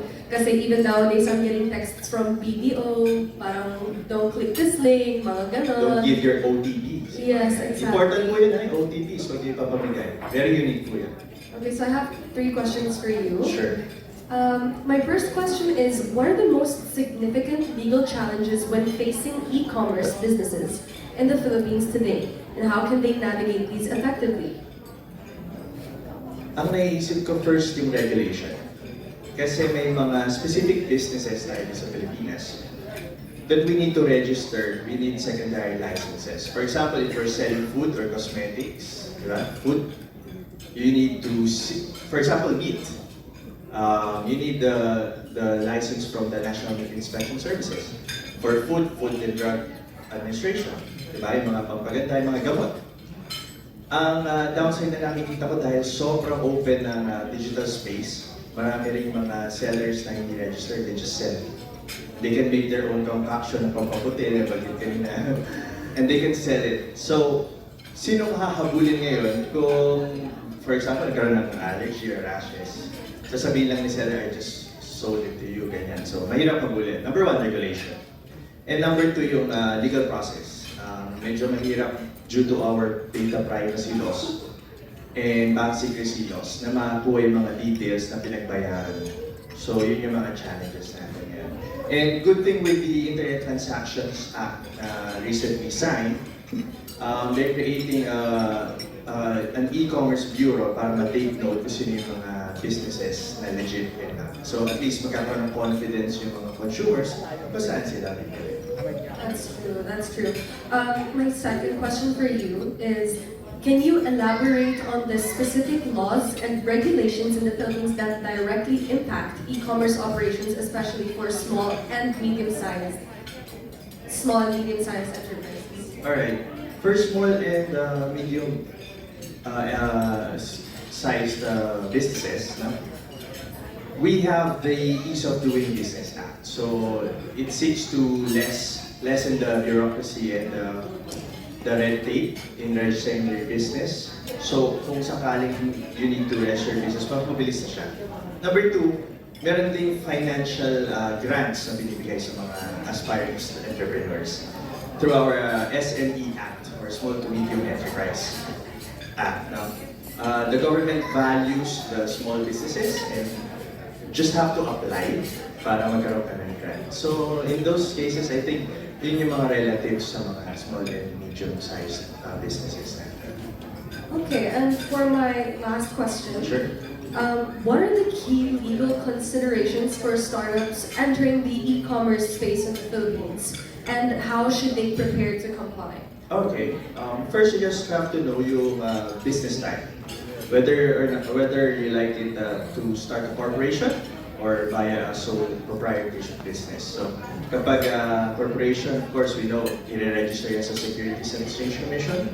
Kapag sole proprietorship, you just have to register it online sa DTI, Department of Trade and Industry. And next, we also need to know kung ano yung business, kung saan ka nagbe-business. Sa LGUs na kailangan mo applyan, barangay permits, ibig sabihin yung business permitting and licenses. So we have to consider that also. It also entails expenses on the part of the business owner. Siyempre, ikaw consider mo yung expenses mo pag nag-start ka ng business mo. So also, you also have to consider yung employment. Kung sakaling you need to employ, kung malaki na yung company mo or yung business mo, you just have to comply with the employment and labor standards and labor standards natin. Of course, yung tax. And ano pa ba? I think yung intellectual property, kasi lahat ng creation mo, yes, you have to safeguard it. You have to apply for security ng iyong mga credentials. Ano ba? And I think that's it. And also yung government compliance. Hindi lang siya one-stop shop after. So once the business is running, you just have to also to comply and secure yung mga ating mga government compliances or requirements yearly and annually. And that's it. Thank you so much, Atty. Orioste. Yeah. Alam ko kumakain sila. So, round of applause. Thank you, everyone. Ayan, di ba? Galing mo, audience. Thank you. Thank you po, Atty. Okay, so...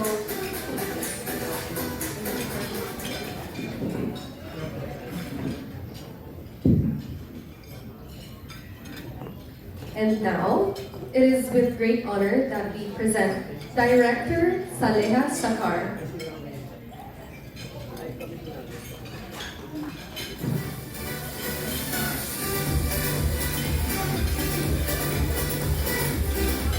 I'm honored to introduce a distinguished figure in the realm of entrepreneurship and finance, National Commission on Muslim Filipinos Director Solaire Sakar. Director Sakar will enlighten us on a topic of growing global significance, halal entrepreneurship and Islamic finance. Her insights promise to offer a deeper understanding of this emerging trend, highlighting its impact and potential in today's diverse economic landscape. Please join me in welcoming Director Sakar to share her valuable perspectives with us. Round of applause, please.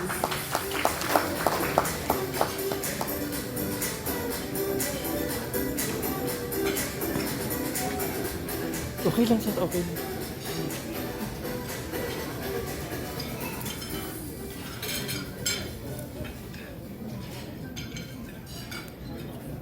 Bismillahirrahmanirrahim.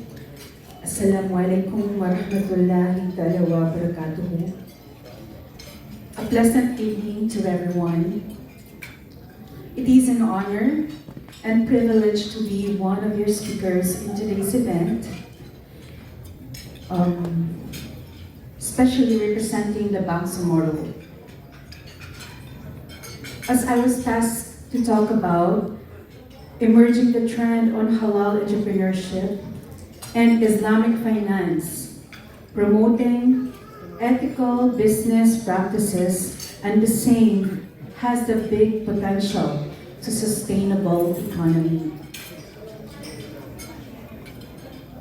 I have been the director of the National Commission on Muslim Filipinos, duly appointed by the President of the Philippines for more than 4 years now, until the present administration under President Bongbong Marcos Jr.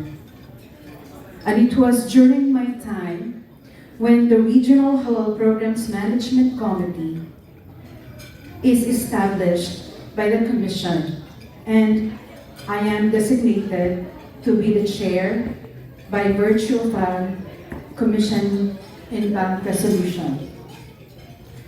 As of the date, the Commission has accredited halal certifying bodies implementing the halal certification procedures to the end users, the manufacturers, the establishments, and the hotel service providers.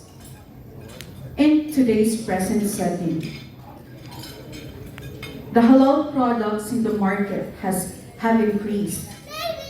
The service providers, such as the hotels and other establishments, have been aware about what is halal, what is doubtful, and what is haram.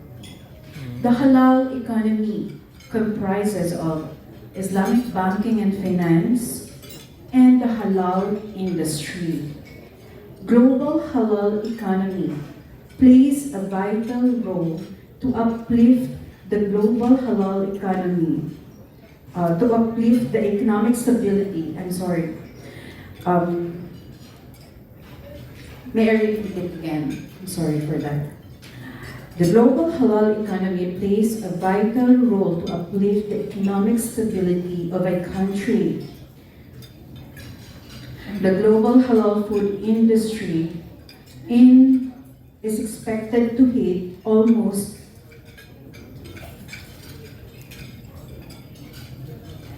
$4 trillion by 2028, and it expands at an 11.25% CAGR over the next 8 years.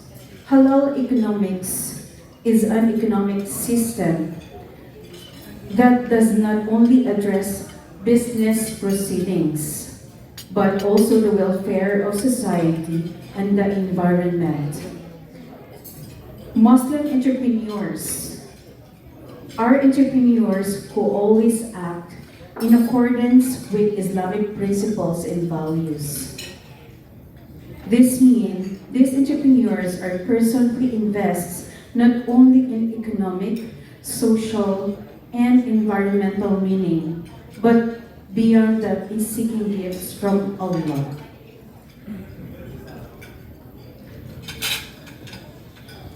To elaborate more, halal and tayyib is obligatory to Muslims.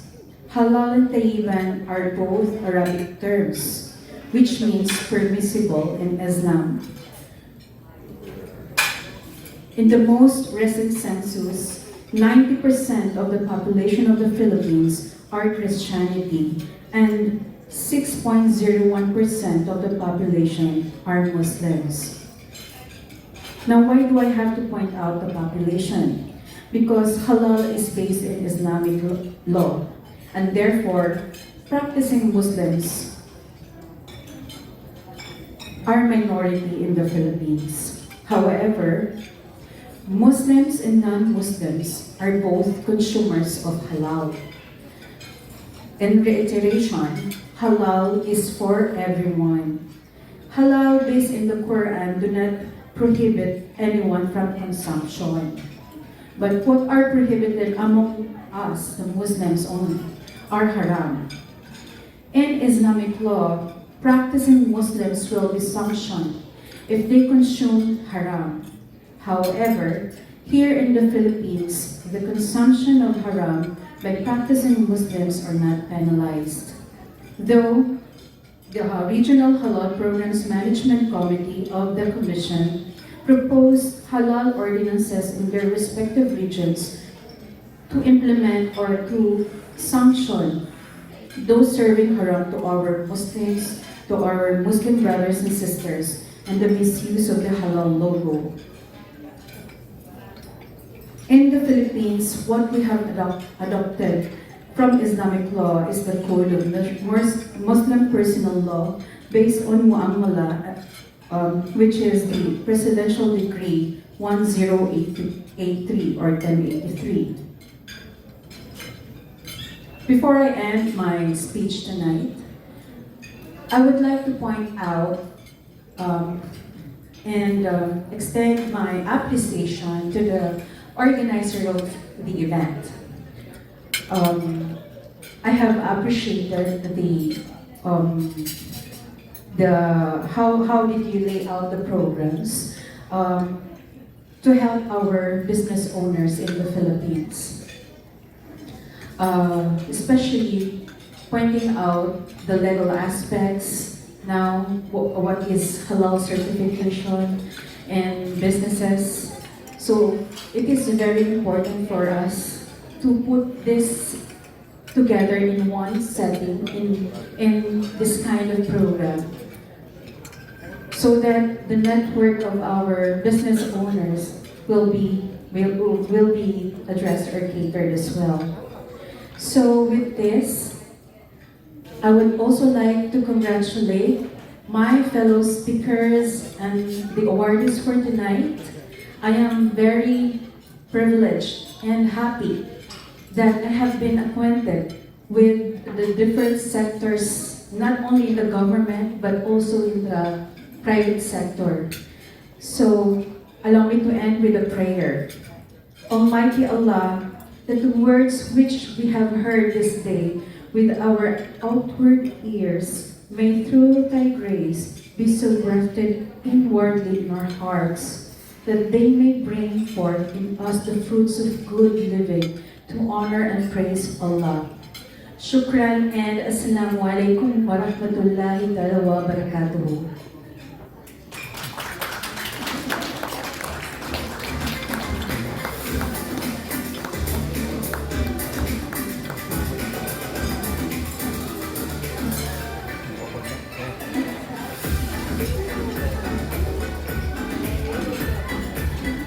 Hello. Thank you so much, Director Solaire, for educating us on Islam in the business sectors. And just a short reminder to everyone, following the insightful discussions presented by our speakers, the subsequent segment will feature part 2, which is the award ceremony, which also means refresh na kayo. Okay, and for last but not least, it's my privilege to introduce our next speaker, Mr. Reigneir Ilao.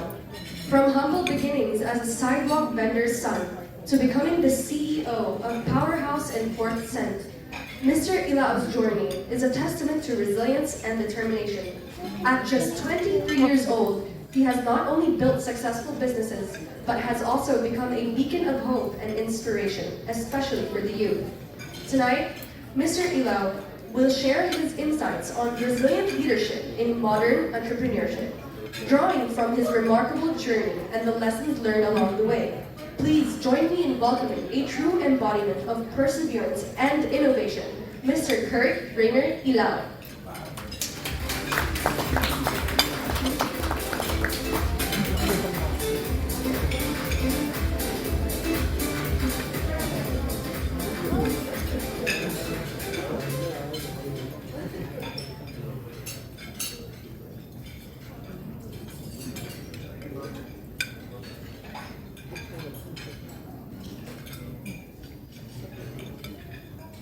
Hello, good evening. Good evening to each and everyone. My name is Kurt, and I want to thank the head of this KASOSYO Summit, Sir Gabriel. Thank you po sa award to be accepted later as that rising entrepreneur of this year. So, actually, before ko po malaman or nalaman ko po yung schedule ng speech, nung nakita ko yung mga kasunod ko o yung magsasalita before po ako, nag-hesitant na po ako. Nagsabi po ako sa organizer na medyo makatiyo na lang muna po at medyo sinisipon po ako. Because napaka-high caliber, matataas sa tao, very successful yung mga nagsalita po na nauna sa amin. But then, as a respect to myself, I know my story. My story, meron po itong something na meron tayong matututunan. So, thank you po ulit sa award as Rising Entrepreneur of this year. I am Kurt, a young entrepreneur. I am 23 years old, the head and the CEO of Powerhouse. And basically, what we are doing is katulad po nito mismo nandito, KASOSYO Summit. And actually, yun nga po, medyo na-pressure tayo doon sa mga una nagsalita. But then, in common, natutunan ko sa kanila, kaya sabi ko rin kay Ma'am, sige po magsasalita ako because unang-una, KASOSYO Summit to, and kumbaga, in line yung sasabihin ko dito sa KASOSYO Summit. And then at the same time, nung narinig ko na magsalita si General, hello General, good evening po. Nung narinig ko si General magsalita, mas lalo akong ginanahan. Actually, before po ako nagsimula as entrepreneur, at age of 23, ngayon po, as the head of Powerhouse, nag-start po ako as vendor, psych-op vendor. Lumaki po ako sa magulang ko na psych-op vendor. Nandun lang po kami sa kalsada, minsan after school, doon lang kami natutulog sa gilid ng bangketa. Habang nagtitinda sila, pag-ising namin, after school, diretso sa bangketa, magtitinda po ulit ng burger, ng mga palamig. Now, at the age of 15, nagkaroon kami ng konting struggle na pang-trap yung maliit namin negosyo. Meron pong kapatid na naging inspirasyon at motivation ko upang magpatuloy, special child, may cerebral palsy po siya. So, kaya po na-inspire ako, lalo na narinig ko si Sir General Noble, is actually, before po, nung nag-aaral ako, because I was a senior high school graduate lang po, that's why kaya po hesitant talaga ako na magsalita dahil hindi po talaga ako totally nakapagtapos ng pag-aaral. But then, nung narinig ko si Sir, one thing common, naging ROTC Corps Commander din po before. Doon natutunan po yung isa sa mga military principle na kagaya ng mga sinasabi ni General. And then, nandun din po yung quitters never win, winners never quit. And sa ROTC Corps Commander, doon ko po na-adapt yung unang leadership na talaga naging challenge sa akin. Now, guarding po doon, actually, sobrang iniidolo po yan. My security is a former Marine, and one of my security is also former Ranger. So, at age of 23 po, sir, thank you very much po dun sa knowledge na na-show nyo, napaliwanag nyo po kanina. Congratulations po for the award. And also, nandito rin po yung paghanga natin kanina kay Dr. Carl Balita. Yun po, yung sa sinabi niya po kanina in a way of teaching is very aligned with my business. Because ang powerhouse po, sino po ba siya? Ang powerhouse po is we are teaching OFWs pertaining to former secretary natin sa tourism na pinahalagan yung OFWs. Powerhouse is a business that we don't just supply machines. We give ice machine, we supply fuel dispenser, portable fuel dispenser. But then, what is our gap? Powerhouse is a company which is para siyang franchising, but then po, kami po yung nagsiset up sa mga OFW. Marami na po OFW naging kliyente. May mga kliyente tayo na OFW na hindi po nila alam yung gagawin. They have something, meron silang ipon. But then hindi nila alam yung gagawin. Doon sa pera yun, at doon ituro naman natin, takot silang pumakbang na mag-isa because hindi pa nila gamay yung industry. So, most of our client sa ice machine po, sa pagbibenta, pag-supply ng ice machine, is our Ws. So, we are not just their supplier, we are their business allies. From business plan, from the operation, execution, hanggang sa tumakbo na yung business. Because I believe, katulad po ng sinabi ko, dito sa dapat kong itackle is resilient leadership through modern entrepreneurship. For us to be successful entrepreneur, we must make someone also a successful one. And mas focus po sa mga OFWs. Then, kami po nagse-set up ng lahat ng businesses nila. It's either gasoline station, ice business. Yet, pag sinet up po namin siya, kanila pong negosyo yun. Sa kanila nakapangalan, wala pong royalty fee. And then, ito po kagandahan din.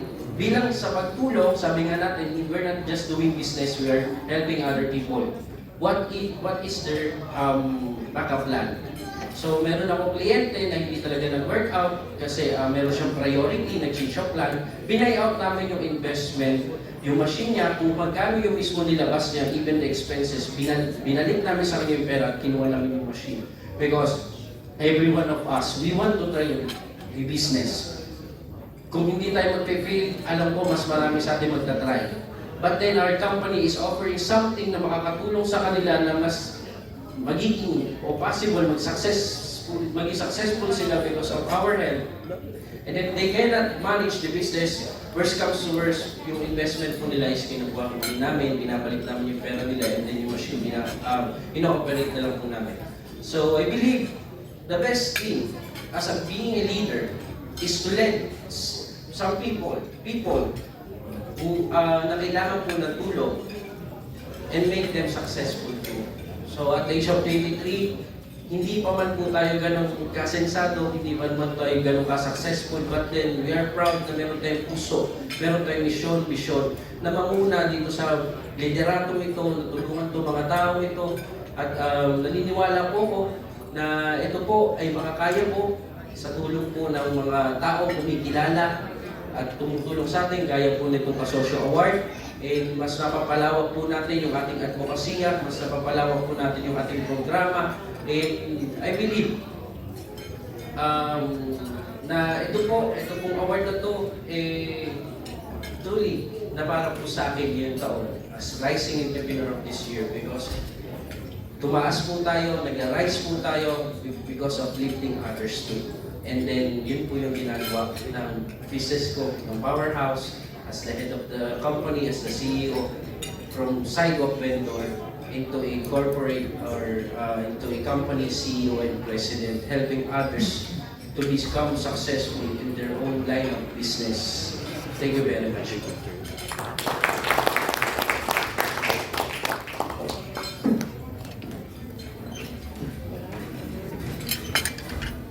Thank you so much, Mr. Kurt Reigneir Ilao. I would like to ask you, Mr. Ilao, your journey from a sidewalk vendor son to the CEO of Powerhouse and Fourth Set is truly inspiring. Can you share a pivotal moment or decision that significantly contributed to your success in entrepreneurship? Yes, actually, Tagalogin ko na lang po. For my success, significant na nakatulong sa akin is to help others. Actually, nakalimutan ko isingit yung sinabi ni Atty. Kanina regarding sa mga scam sa fraud. Actually, sabi nila, there are two types of people, villain and heroes. Villain said, the world hurt me, I want to hurt them back. Hero said, the world hurt me, ayoko, nadanasin ko ng lupa. So before, na-scam din tayo, naloko din tayo. That's why nagkaroon tayo ng advocacy na to help other people. We choose to become a hero than a villain. So yung business ko, mas nag-drive sa akin yung mga tao, yung mga OFW na nagsasabi na, "Pert, pagod na kami, 30 years na ako dito, 23 ka pa lang, ang laki ng agwat mo, ng mga achievements mo." But then, hindi ganun yung buhay. So yung kanila, yung nagpupush sa akin para tumulong. So yung leadership, hindi siya sa way ng paghahawak ng mga tao sa loob ng kumpanya, but the leadership is sa paghahawak ng mga tao na pwede tutulungan to become also the CEO. And I think yung mga bagay na yun, advocacy na makatulong sa mga OFW, retired, is yun yung nagdadrive sa akin para mas pagpatuloy itong business na ito. Okay, and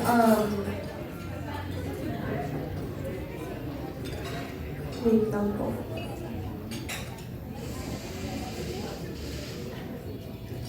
Resilient leadership is a key theme for tonight's talk. How have your experiences shaped your approach to leadership, particularly in navigating challenges and uncertainties in the business world? Well, actually, yun nga po, at age of 23, medyo naging madali yung pinagdaanan natin. As a leader, if you want to be a leader, you have to go first. So I have clients, partners na ako yung nauna to explore the failures and then to know the lesson and to implement what is the right thing to do. That's why part of leadership is I think you have to go first. You have to struggle, you have to know something to save them. Para hindi na nila maranasan kung yung naranasan mo to make them, to make it right. And then sila yung magbe-benefit. In the long run, magbe-benefit ka rin because of the advocacy na makatulong. Yet, sabi natin, tayo yung mga nagsasacrifice for them, for us to be able to help them. Thank you so much, Mr. Kurt. Round of applause po kay Mr. Kurt. Also, I would like to make a short announcement that we are in fact live on KASOSYO Summit Facebook page. So, hi to all viewers at home. We hope to see you here soon, baka next year, KASOSYO Summit 2024, di ba? And also, we would like to acknowledge yung mga OFWs na nandito or those who flew in from abroad. And I would also like to touch upon something.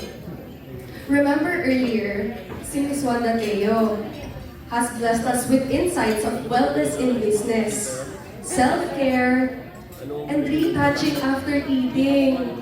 So, pag may awarding na, mag-lipstick kayo ha? Reminder. Okay.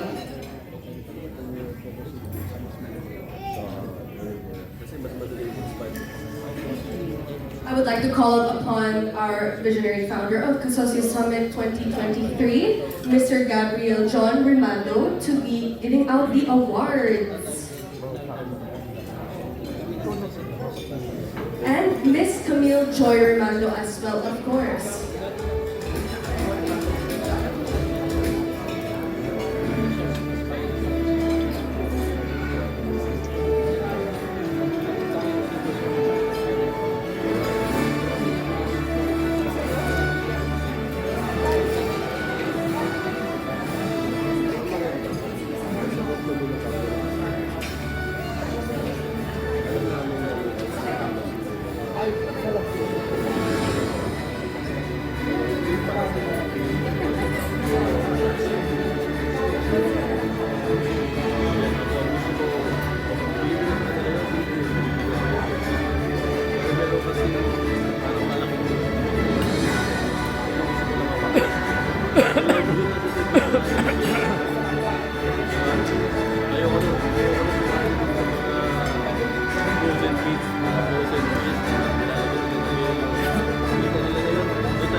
release the yellow.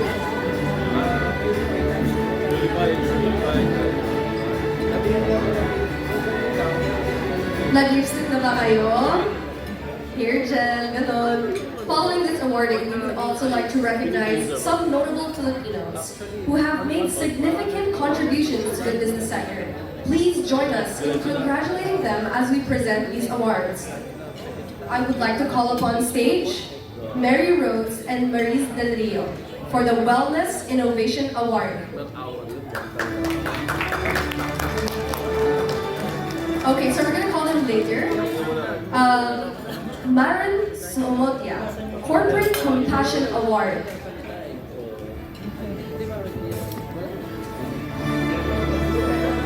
Director Saleha Sakar, Empowered Female Advocate for Muslim and Humanitarian Affairs.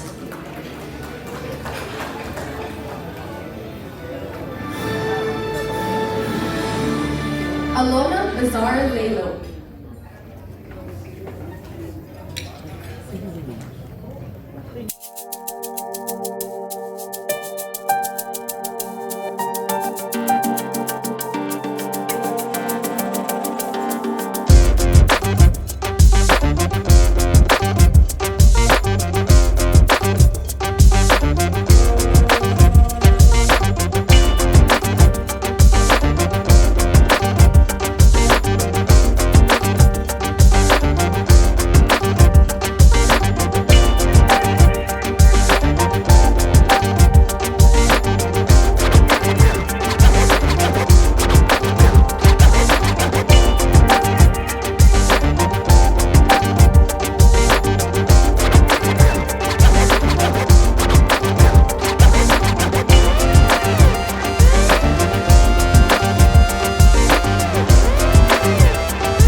Outstanding Host in Entertainment.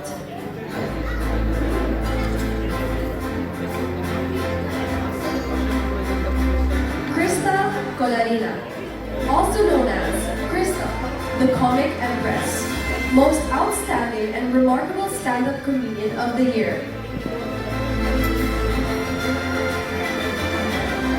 Marvin B. Milan, DSAR, CSO, LRC, awarded for Philippines' Most Dynamic Entrepreneur and Multi-Awarded Humanitarian Environmental Advocate of the Year. Dr. Marjon V. Alislam, MSAF, Philippines' Most Outstanding Associate Professor in the field of Education, Research, and Climate Change Mitigation.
Mr. Reigneir Ilao, Young Entrepreneurial Visionary of the Year.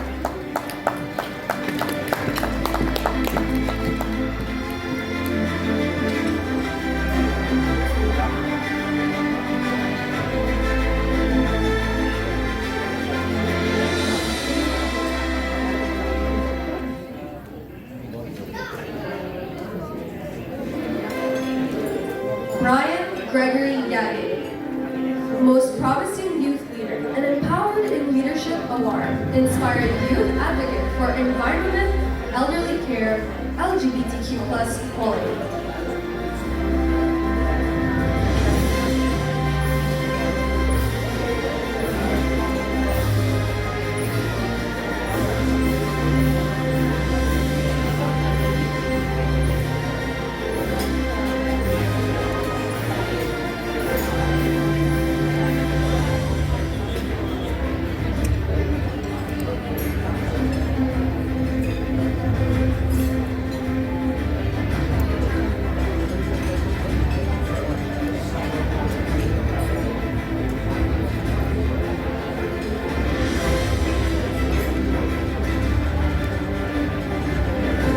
Guys, for those who have been called, I'll be saying their names again for the awardees. I'd like to just say the names: Mary Rose and Maris Del Rio for the Wellness Innovation Award, Baron Somagia Corporate Compassion Award, Giselle Donna Malingit Empowering Businesswoman of the Year Award, Chi Atienza Valdepeñas Outstanding Host in Entertainment,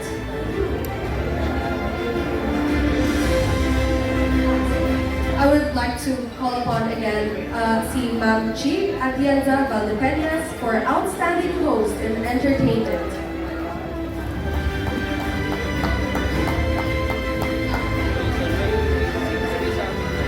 Crystal Colorina, also known as Crystal, the Comic Empress, Most Outstanding and Remarkable Stand-Up Comedian of the Year.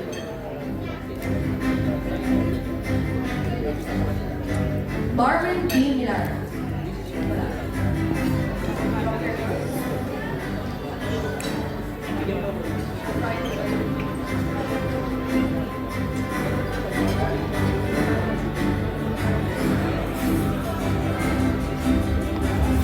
And next, we'd like to call upon Brian Gregory Yagi, Most Promising Youth Leader and Empowered in Leadership Award, Inspiring Youth Advocates for Environment, Elderly Care, LGBTQ+ Equality.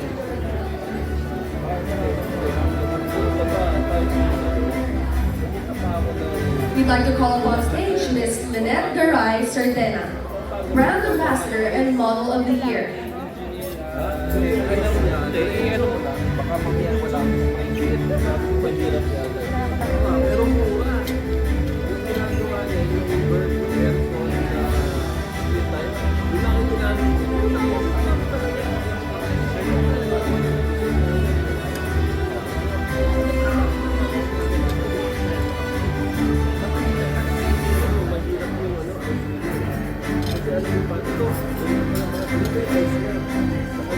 Next, we'd like to call Ramil O. Basiliote, Most Promising Youth Leader and Empowered in Leadership Award.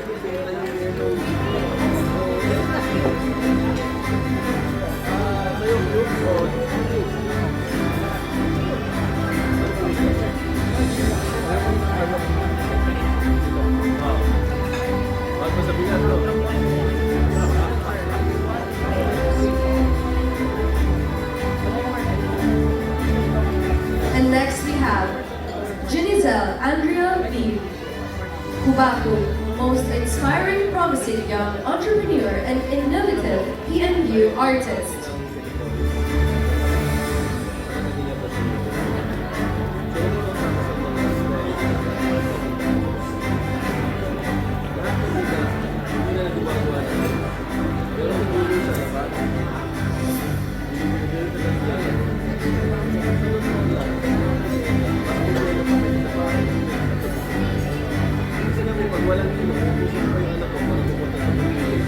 Next, we would like to call upon Hipólito Mas, soprano diva. Mga ganyan lugar. Paglabas mo ng bahay, ano eh, lumabas mo, buwan na eh. Self-service na eh. Last day ko na ba? Tapos siya, kaya ko sa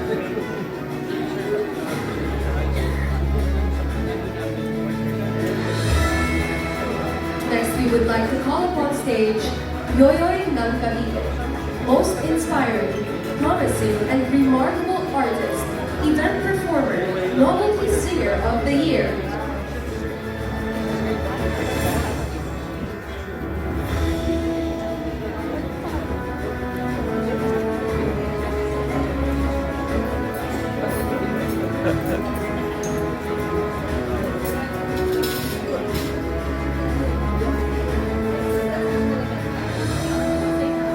And next, we would like to call upon Sally Terania, remarkable content creator and compassionate humanitarian advocate of the year.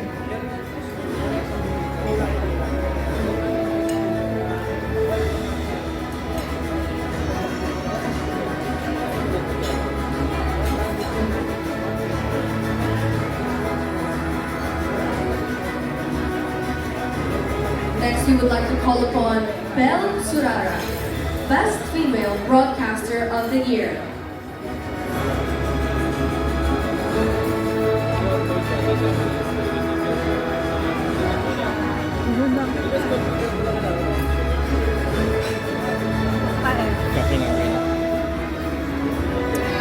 Lino E.G. Balari, also known as Tito Boy, excellent host of Wada Wada Euro TV.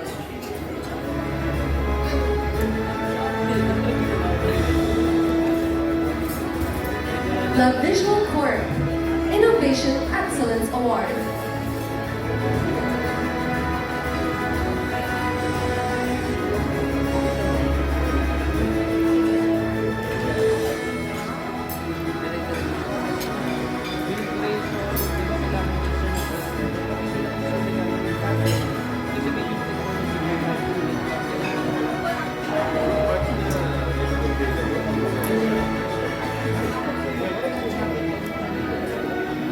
May Maniego, Inspiring Woman and Remarkable Pop Rock Award.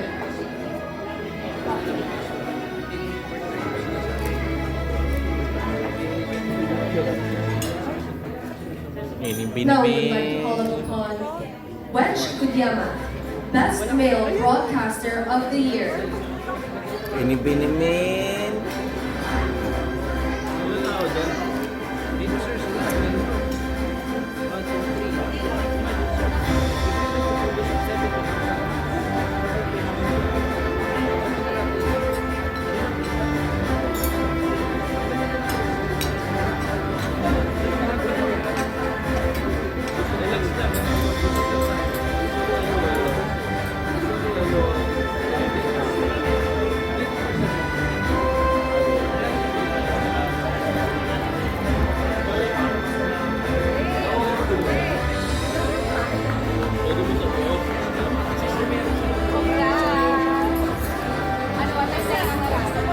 Before we proceed to the next segment of our program, we are excited to continue with the recognition of our next batch of awardees.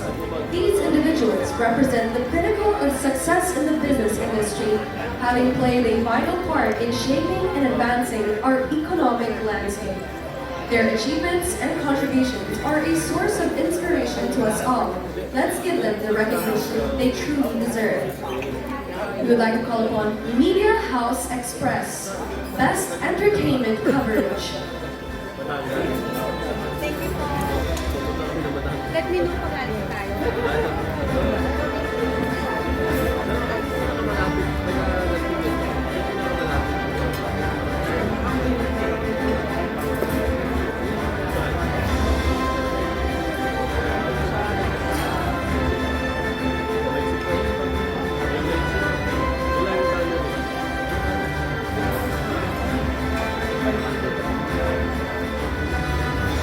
Now we would like to call upon DJ Johnny Bukol, Best Program Host and News Presenter of the Year.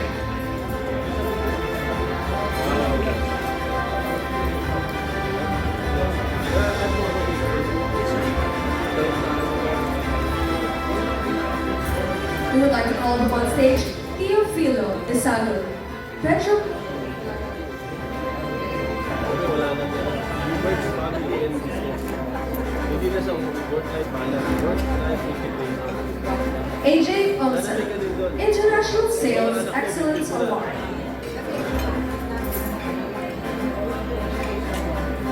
Hindi na yung daytime sa pamilya. Yung time na yun, universe na yun.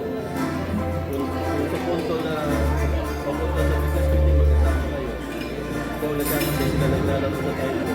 Pagkatapos magkasama. Ganun ang dati kaya mo itong pagkiwalayin. Lalo na pa ron, hindi na. Samahin mo na nila. Ito, nagtatrabaho tayo. Engineer Ronet Closa, Global Green Engineering Leadership Award.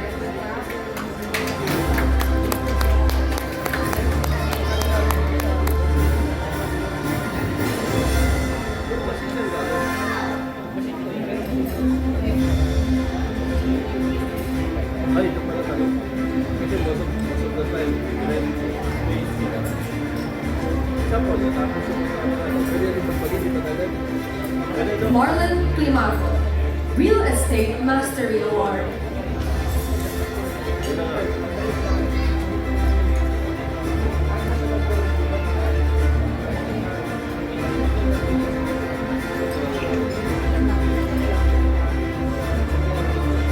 Ikaw ang naglalak mo talaga.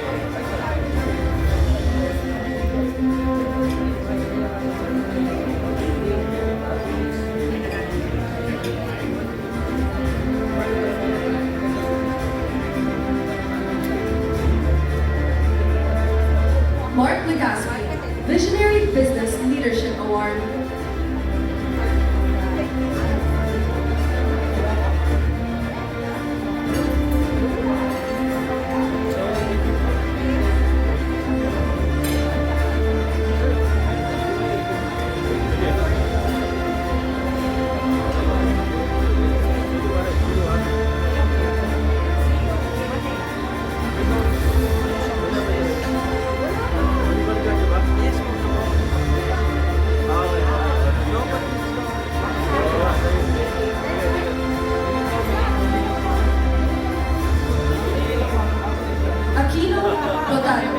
Real Estate Visionary Award.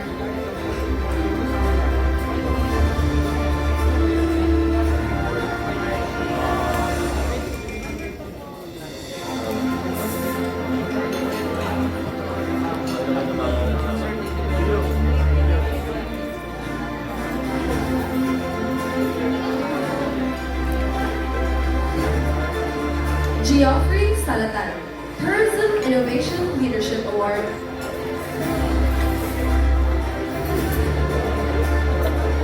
Chris and Cheryl Gudia, Entrepreneurial Faith and Leadership Award.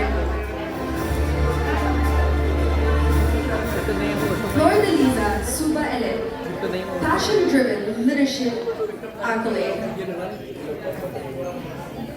Ivy Claire I. Velasquez, Inspiration Icon Award.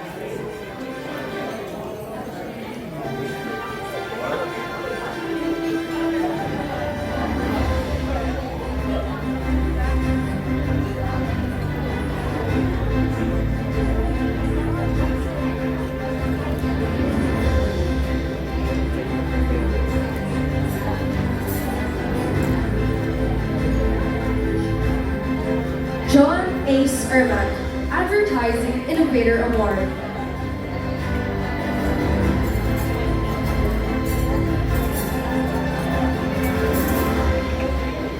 We have now arrived at a very special moment of our event. It's time to recognize and honor our final batch of awardees tonight.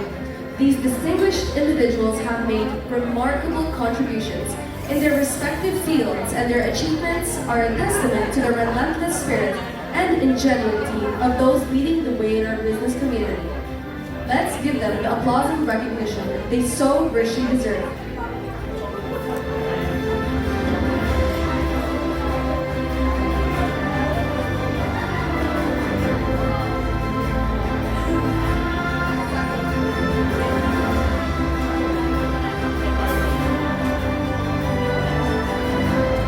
Teofilo Desago, Petrochemical Innovation Award.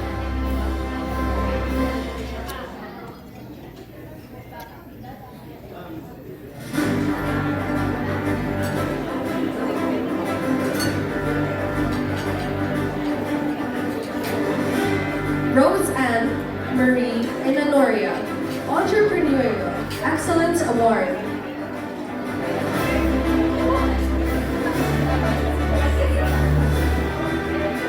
Salimar Salomabao, Pioneer Award for Excellence in Banking Leadership.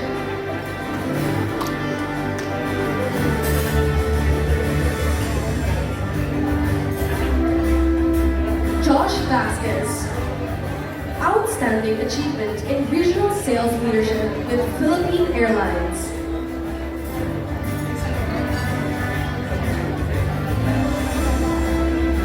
Salvacion Paparon, Community Impact Award.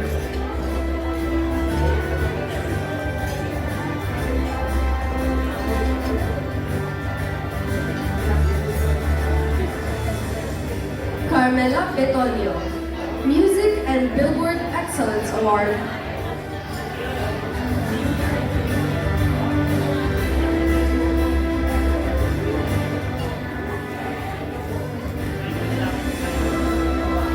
Karish Shail Reyes Baladares, Rising Star in Fashion Award.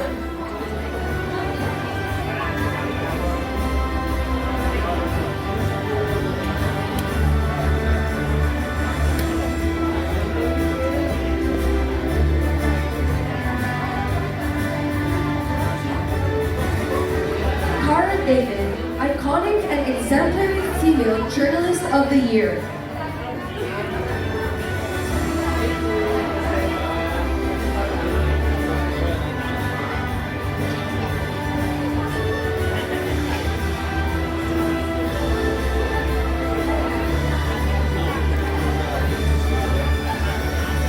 Mark Legaspi.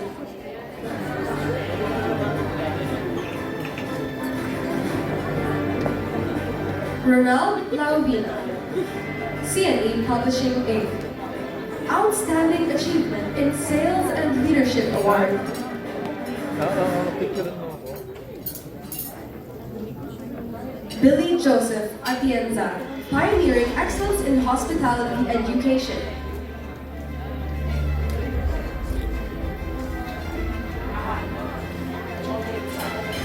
Kunin mo yung picture mo ako. Kunin yung camera mo, picture mo.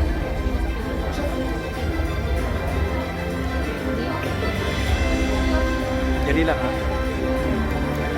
Jovilo Desago, Petrochemical Innovation Award.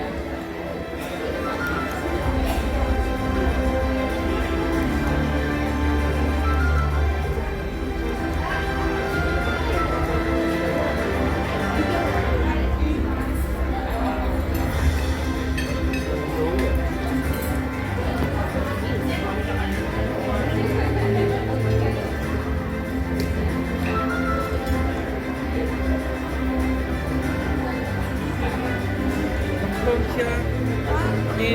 Background siya.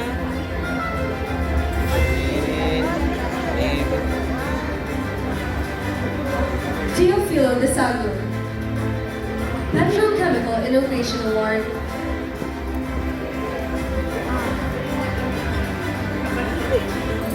Yung babae. Inawad na siya. Inawad na kami. Dr. Ian Dudley Evangelista, Outstanding School Administrator. Kasama siya. Kasama siya. Oh, please.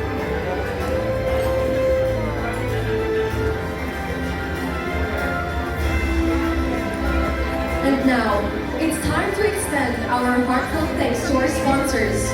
We would like to present a plaque of appreciation to each of our sponsors for their generous support of the KASOSYO Summit 2023.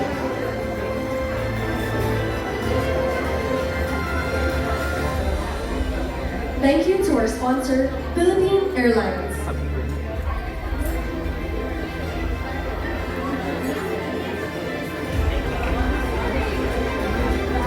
Dapat ilang pwede. We would like to also thank tonight are our sponsors, Philippine National Bank, PNB.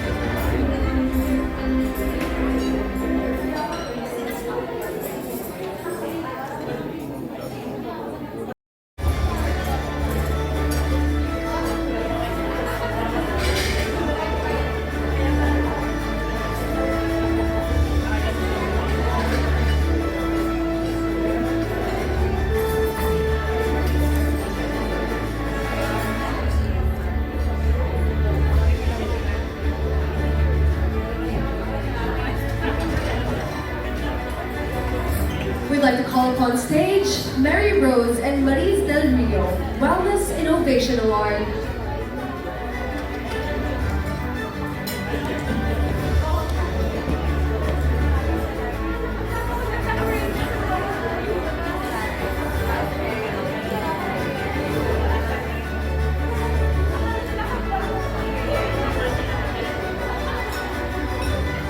Alam mo, maganda yung presentation ni Dr. We would like to once again lastly acknowledge our sponsors for the KASOSYO Summit 2023. Thank you to sponsor Philippine Airlines, Philippine National Bank, and LM Exchange. In the grandeur of Solaire, we witnessed the convergence of visionaries and leaders, forging connections and laying the groundwork for collaborative endeavors. Each speaker illuminated the path forward, sharing experiences that resonated with resilience and innovation. To our awardees, your accomplishments stand as beacons of excellence, driving the spirit of progress within our community. As we bid farewell to this remarkable gathering, I express my sincere appreciation to everyone who played a role in making KASOSYO Summit 2023 a triumph. Your enthusiasm and engagement have created a vibrant tapestry of ideas and aspirations. Save the date for next year's summit, where we anticipate another chapter of growth and enlightenment. Until then, safe travels, and may the bonds forged here continue to flourish. Here's to the exciting journey that lies ahead. Thank you and good night, mga kasosyo. Okay.